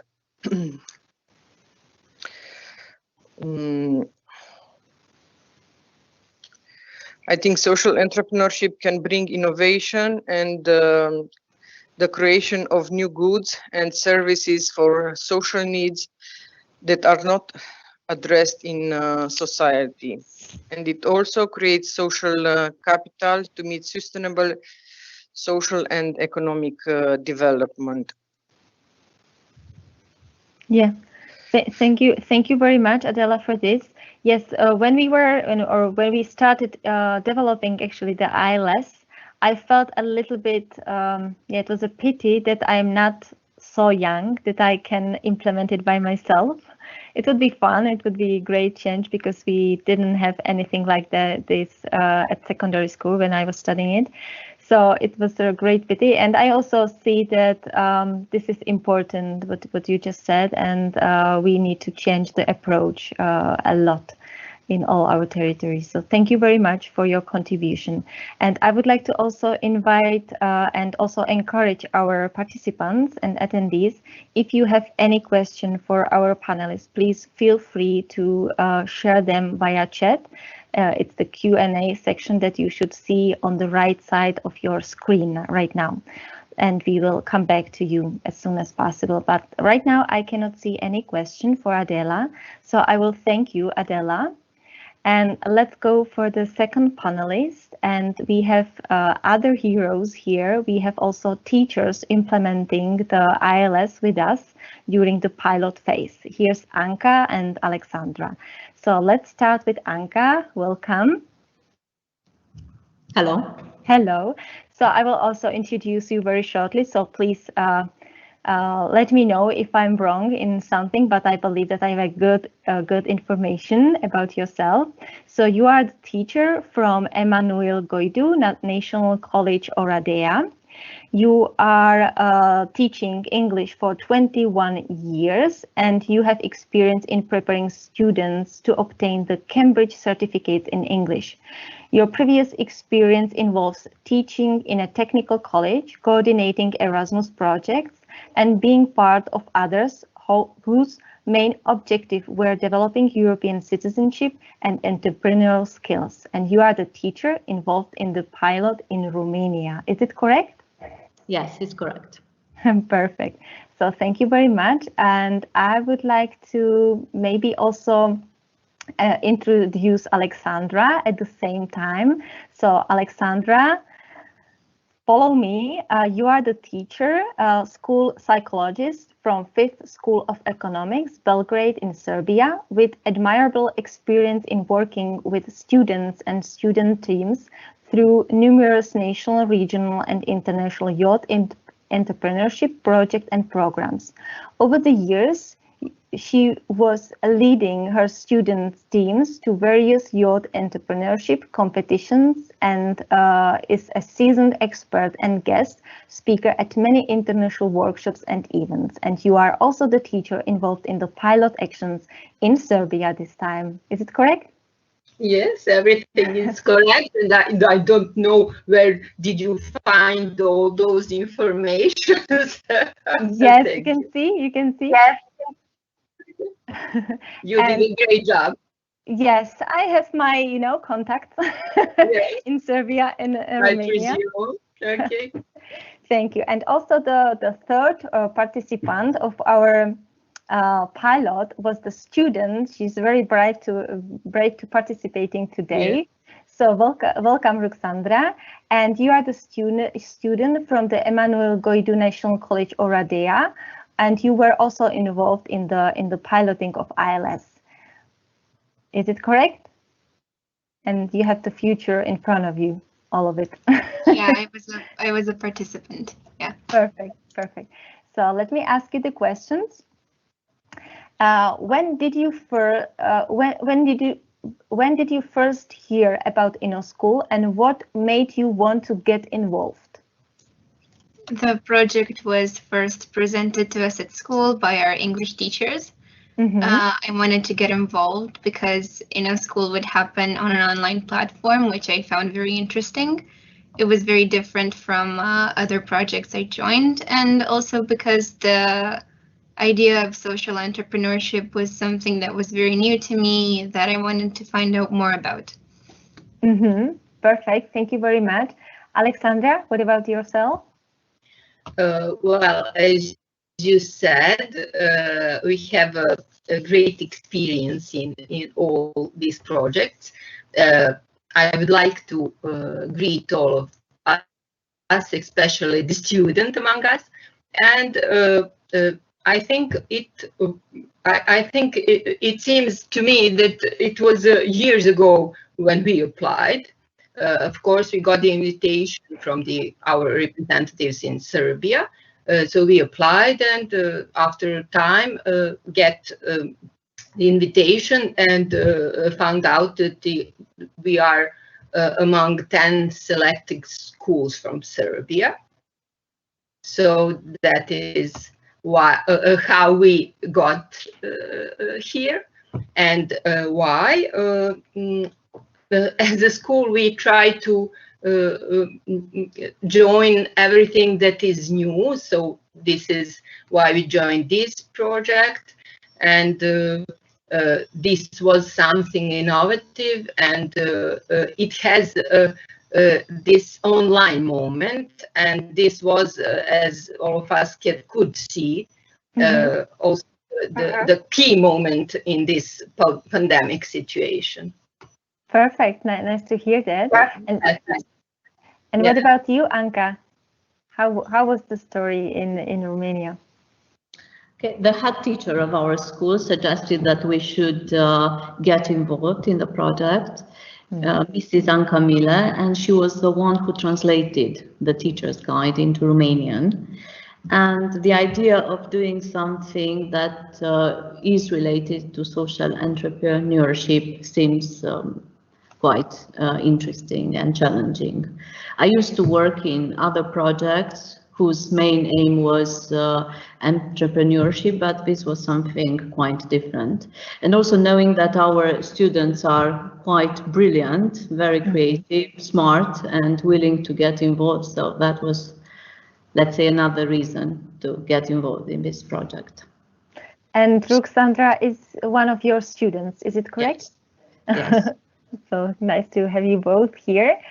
And my second question for all of three of you is, what did you like most about InnoSchool pilot and the implementing what you experienced? So let's start with Anka, with you. The fact that this project uses the serious game makes it more appealing, and also the fact that uses a platform, and especially with this pandemic, so we may say that it was quite helpful for us to have such a platform, and students can access the theoretical part, which is presented in an interesting way, and then apply all this knowledge into practice. And what about you, Alexandra? What was your experience and feelings? You mean the teacher, Alexandra? Yes. As you mentioned, I'm a psychologist, so my perspective is this. I think the key point was that students were very active, motivated to complete the whole process through the project. I think they, in all this pandemic situation, worked very hard. They really, I think, all the students, not only in Serbia, had much difficulties about the internet connections, school online, COVID relatives and parents, and themselves. And I think that it's a great success that most of teams accomplished to go to the end of the educational game. And in our school, we are very proud that our school team won our national ILS competition. And I must mention that their idea about special filters for boats and water mills that compresses and recycles the garbage from the rivers. And secondly, that they wanted to encourage a consciousness of environment importance for the young people. So we have a double success. One is that they achieved to go through the game. I think we had about 6 or 7 teams. And the second is that we have won it. Congratulations, Alexandra. It's great news. It's the students and teachers' success. I'm coordinating all that. So yes. I believe that the role of the teacher is a very, very crucial one. So thank you for being such a teacher. And now I would like to ask Ruxandra, what about you and your feelings, your experience from the pilot implementation? Well, what I liked most was learning about how to create a social business with things like target audiences or people we could help, business plans, and just being able to learn all of that with the rest of my classmates and friends. So did you like also, or did you enjoy also the teamwork, or would you be rather implemented by yourself only, like independently, or the teamwork was also the plus point? It was good that I didn't have to work on my own. Yes, sometimes in the business is also better if you have some colleagues. Great. So thank you very much. Let me ask the third question. Could you tell us one pro argument why to implement the ILS into the national curricula of your country? So I believe that if you are joining us and participating, you are something like advocates for the ILS, and you want to make it sustainable also as we do. So do you find any pro argument that could support us when dealing with the policy decision makers to integrate the ILS into the curricula? So let's start with Anka. I think the project develops some key competencies that are part of the national curriculum.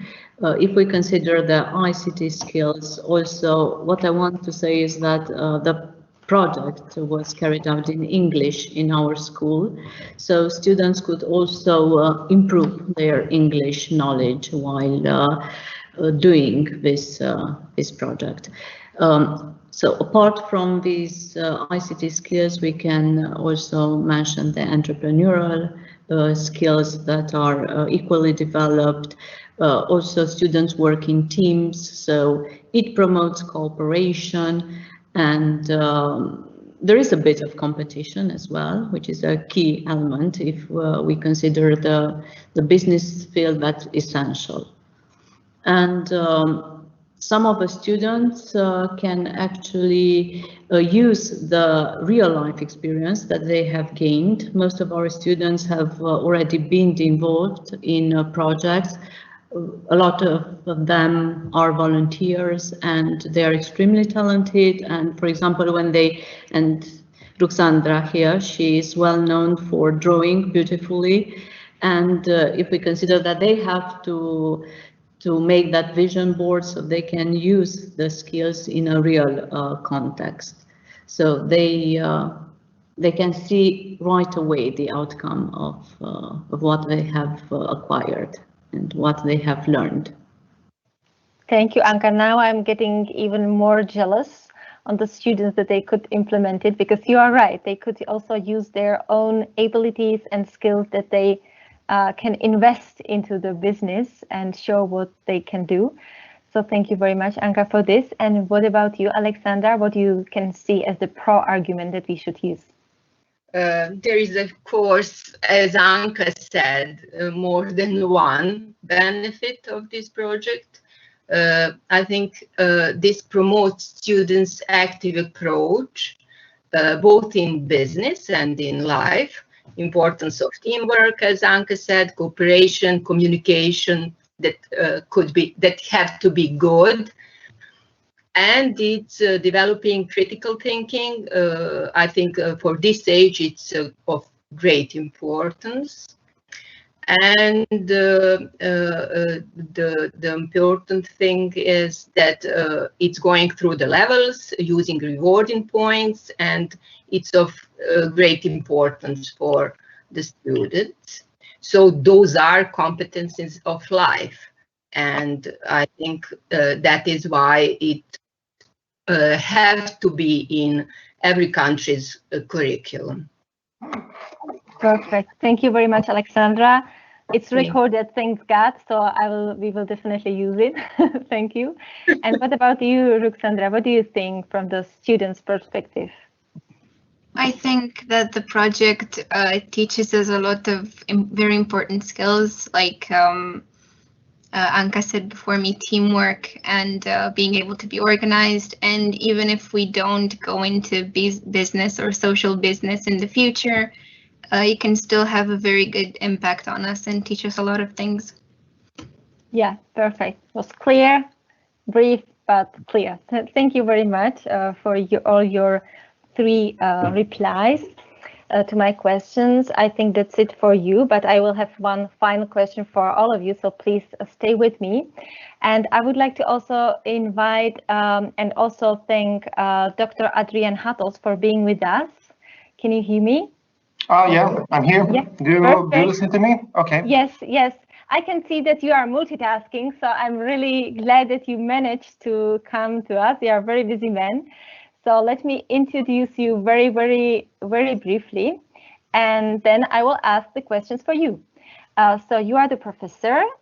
He's a professor at the University of Oradea. He has been teaching university students sociology for 25 years and is currently a member of the Romanian Senate, chairman of the Commission for Science, Innovation and Technology in the Romanian Senate, and member of the Commission for Education, Youth and Sports in the Romanian Senate. And for us today, he's the policy body representative. So as you can see, also very, very busy man.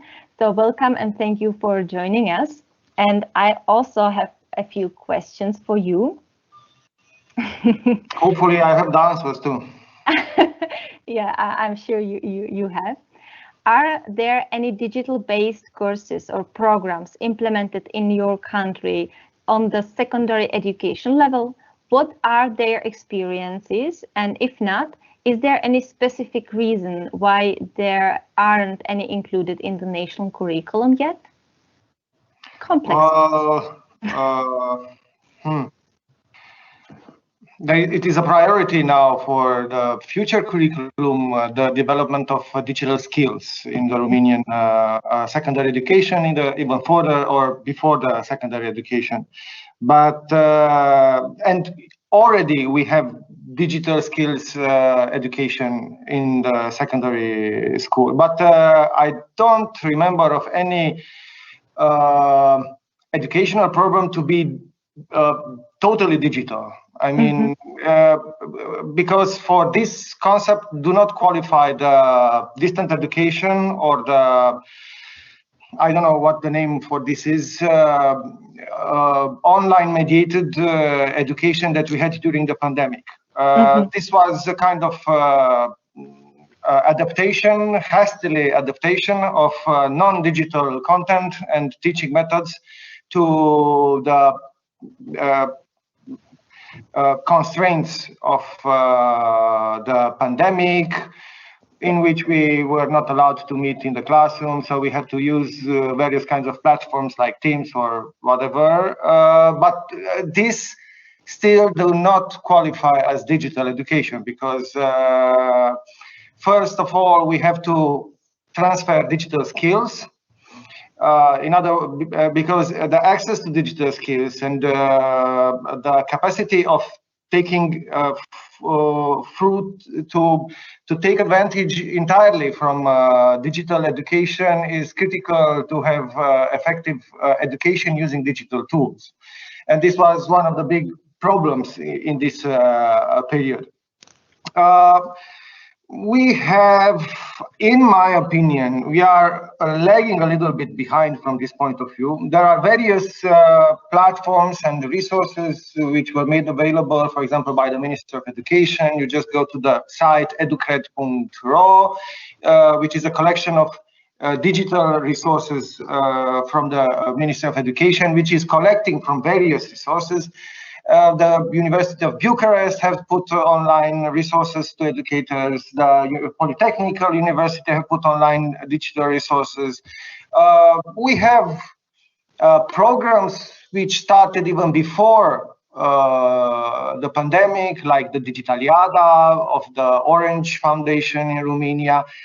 But from my knowledge, but maybe I'm wrong, there is no whole round, well-articulated educational program which has in the center the use of digital resources on the one hand, and on the other hand, the transfer systematically of digital skills, which is I think the most important thing from this point of view. But there have been made some progresses in the last years, in the last year especially. People in the educational realm are very, very well aware of the necessity to assess digital competencies, especially using behavioral indicators. Then we have a kind of movement towards standardized testing, which is coming mostly from private and academic kind of entrepreneurs, but which is slowly accepted by the governmental policymakers. We have a push towards open educational resources, digital resources. Actually, these collections of resources that I mentioned before are these kind of resources. So if you want to use digital resources in your classroom, in your digital classroom, you can find these resources on the internet. But still, we don't have anything systematic from this point of view. And basically, this is the problem of the policymaker. First and upmost is of the Ministry of Education, because schools, some schools have made changes and made big progresses from this point of view, and others were lagging behind, and in some schools there has been done nothing. But basically this is explained by the availability of resources, human resources, skills, and infrastructure. Also, there is a lot of informal learning being made, especially in the area of informatics, in the area of robotics, automatics, outside of the classroom, which also could be transformed into something much more articulated, something more organized, such as to be generalized to the entire educational system. I hope I gave you some great articulated point of view. Actually, you gave me pretty great overview. What is the state in Romania? I have to admit that in the Czech Republic, the situation is very, very similar and very same, I would say. And it's also that the teachers were pretty surprised and nicely surprised that they could get some very, very complex system that they can implement and use. And I think that that's also very unique here in the Czech Republic. So thank you for your reply. I can give you not a good conclusion, but some information which is very important here.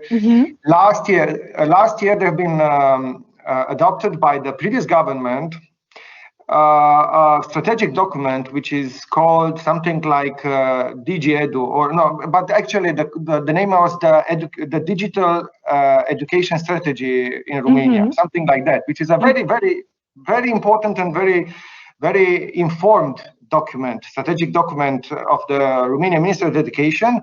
Well, government changed, and that strategic paper remained just a paper, which nobody actually is implementing. And this is a pity, because it's a very nice and very intelligent piece of strategy for Romanian education. Also, this I have to confirm and sign. It's the same situation in the Czech Republic, that to the way from the paperwork and the reality and the action is really long, and I'm happy that you could help and introduce something that is maybe something practical that we can really use and show that the digital education really works, and that it can be fun and also very useful. I have also the second question for you, if you are ready. Oh. Okay. I have to catch my plane, so I'm ready. So, okay. I'm ready. Okay. I'll try to be focused. What do you think about the myth of the young entrepreneur? Should we fully rely on the entrepreneur spirit, or are there many other factors that influence the success of a business in general and of a social business especially? Well, this is empirical questions. So literature review could help you much better than my opinion. As far as I have read some papers earlier about this, actually most of the entrepreneurs are not that young, as so the myth is not true. It depends on what do you mean by young, but 30-40 years is not corresponding to the myth. When you say young entrepreneur, you refer actually to people in their 20s, I guess. Yeah. But also there is some value in this myth. So probably in some context, in some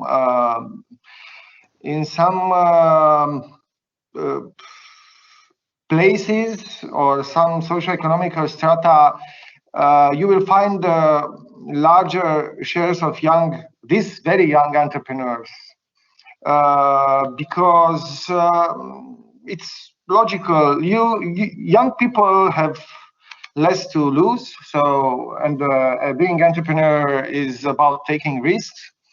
So it's much easier to take risks when you have 20 than when you're 30 or 40. And this also explains probably a kind of salience of young successful entrepreneurs, because taking bigger risks also implies bigger success. You have probably large numbers of entrepreneurs like me, or even younger, like 30s, 40s, but these usually do not take large risks. They go for the sure thing. But people in their 20s, in big tech or in cutting edge technologies are much easier jumping into crazy things, which otherwise more wiser people like me wouldn't do. So yeah, there is something like that. So you should rely on young people if you want to do crazy things. Innovation is always crazy, isn't it? Sorry? Innovation sometimes starts with the craziness. You know, that the innovation. Well, I don't know. I don't know what experience do you have with that. But besides the innovator, you need much more settled down people to go from the crazy idea to something which produces money. You have to design the product, you need the investment, you need accountants, you need marketing, you know that. So it's not that easy. Very many crazy ideas without the wise people around will not make it to the market. So the young people, the crazy young people alone will not do it. But we need them, of course, because we are not crazy enough. So that's it. Maybe they are the sparkle, you know, the first step at the beginning with the crazy idea, and then the reliable team needs to join them to make it yeah, possible and make it happen. Maybe, yeah. I also believe that the mix of the good, fresh, new brains and ideas needs to be supported by experience.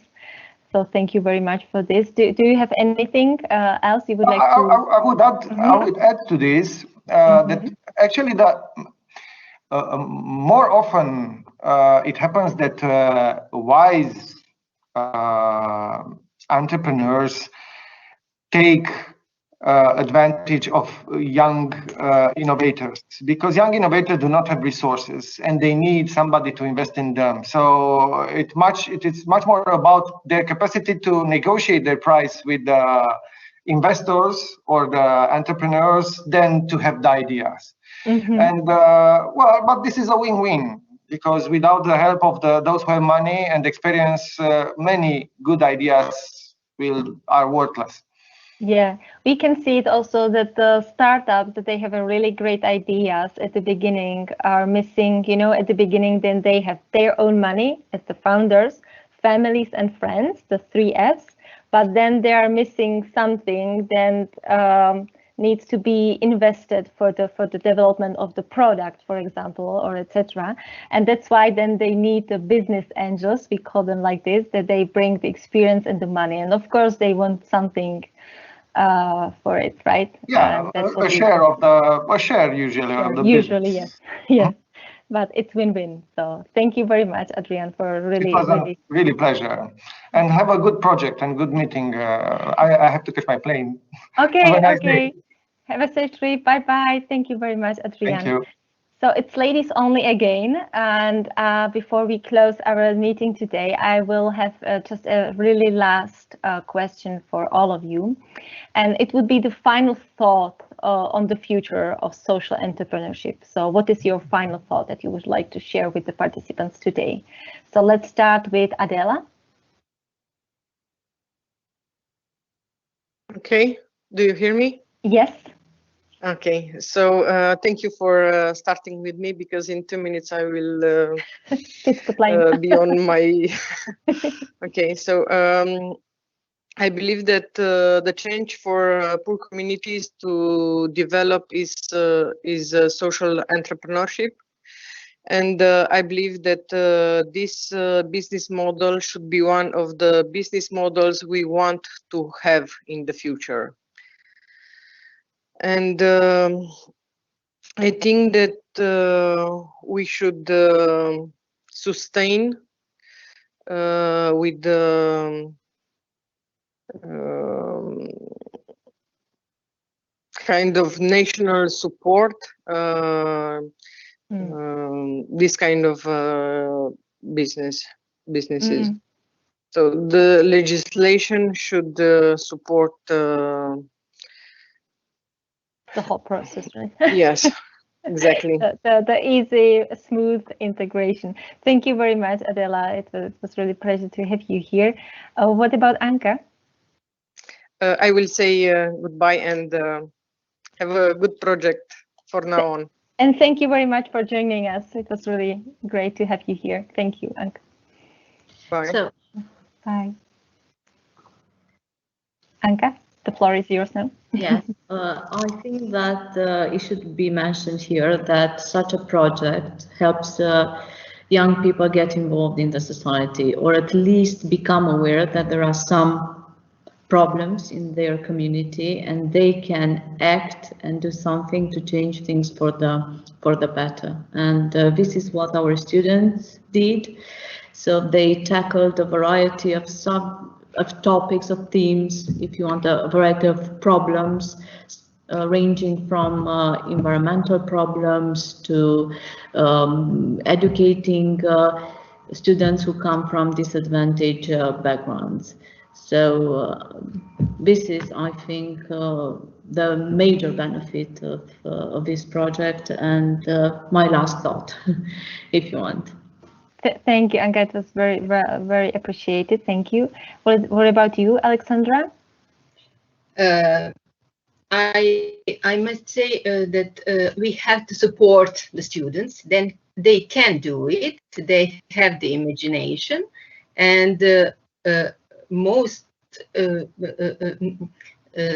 the end they often need a bit of support to realize that they can and know how. And that is my final thought. Yeah.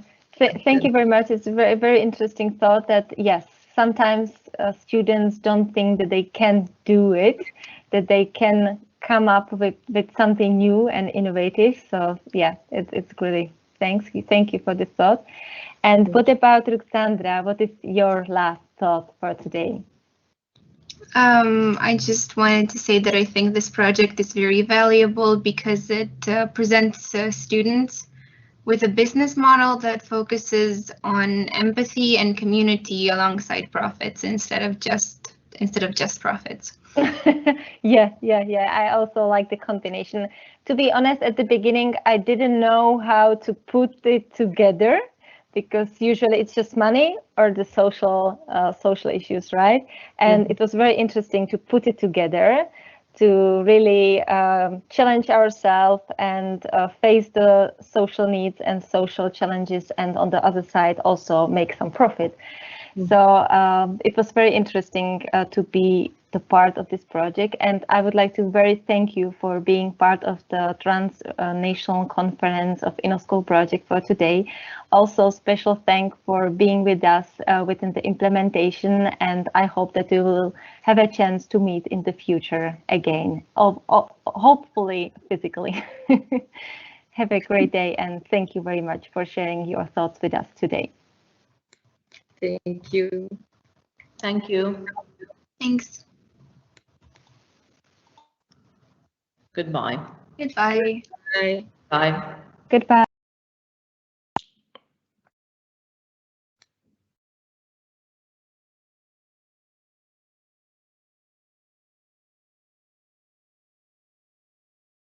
Oh, hello. Hello. I want to thank you on behalf of all the partners. Yes, my name is Christina Mang. I am the manager of communication for InnoSchool project and also the coordinator on behalf of Cezăraie Bihor. At the end, I am very grateful to all of you for participating in our event, for all your support that you have shown us. I also like to thank all the participants who have spoken up today about the InnoSchool project, about social entrepreneurship, and about everything that it's very relevant nowadays. And I would also like to thank Radu Anicerna, who is the leader of Cezăraie Bihor, our organization, and Mihaela Popovici from ACTA European Center, also who have helped us in the organization and the project, and are also partners. And I would like to remind you that if you haven't caught up to all the conference from the beginning to the end, you will have a chance to do that on our YouTube page, the InnoSchool YouTube page. So you can join us there and view all the conference, or you can view a small segment from the conference. And I will also, you can also expect from me a follow-up mail for the certificate of your attendance. So expect one last email from besides the one that I sent before from me. Thank you again for joining us until now. Have a lovely day and see you soon at the next InnoSchool event. Goodbye.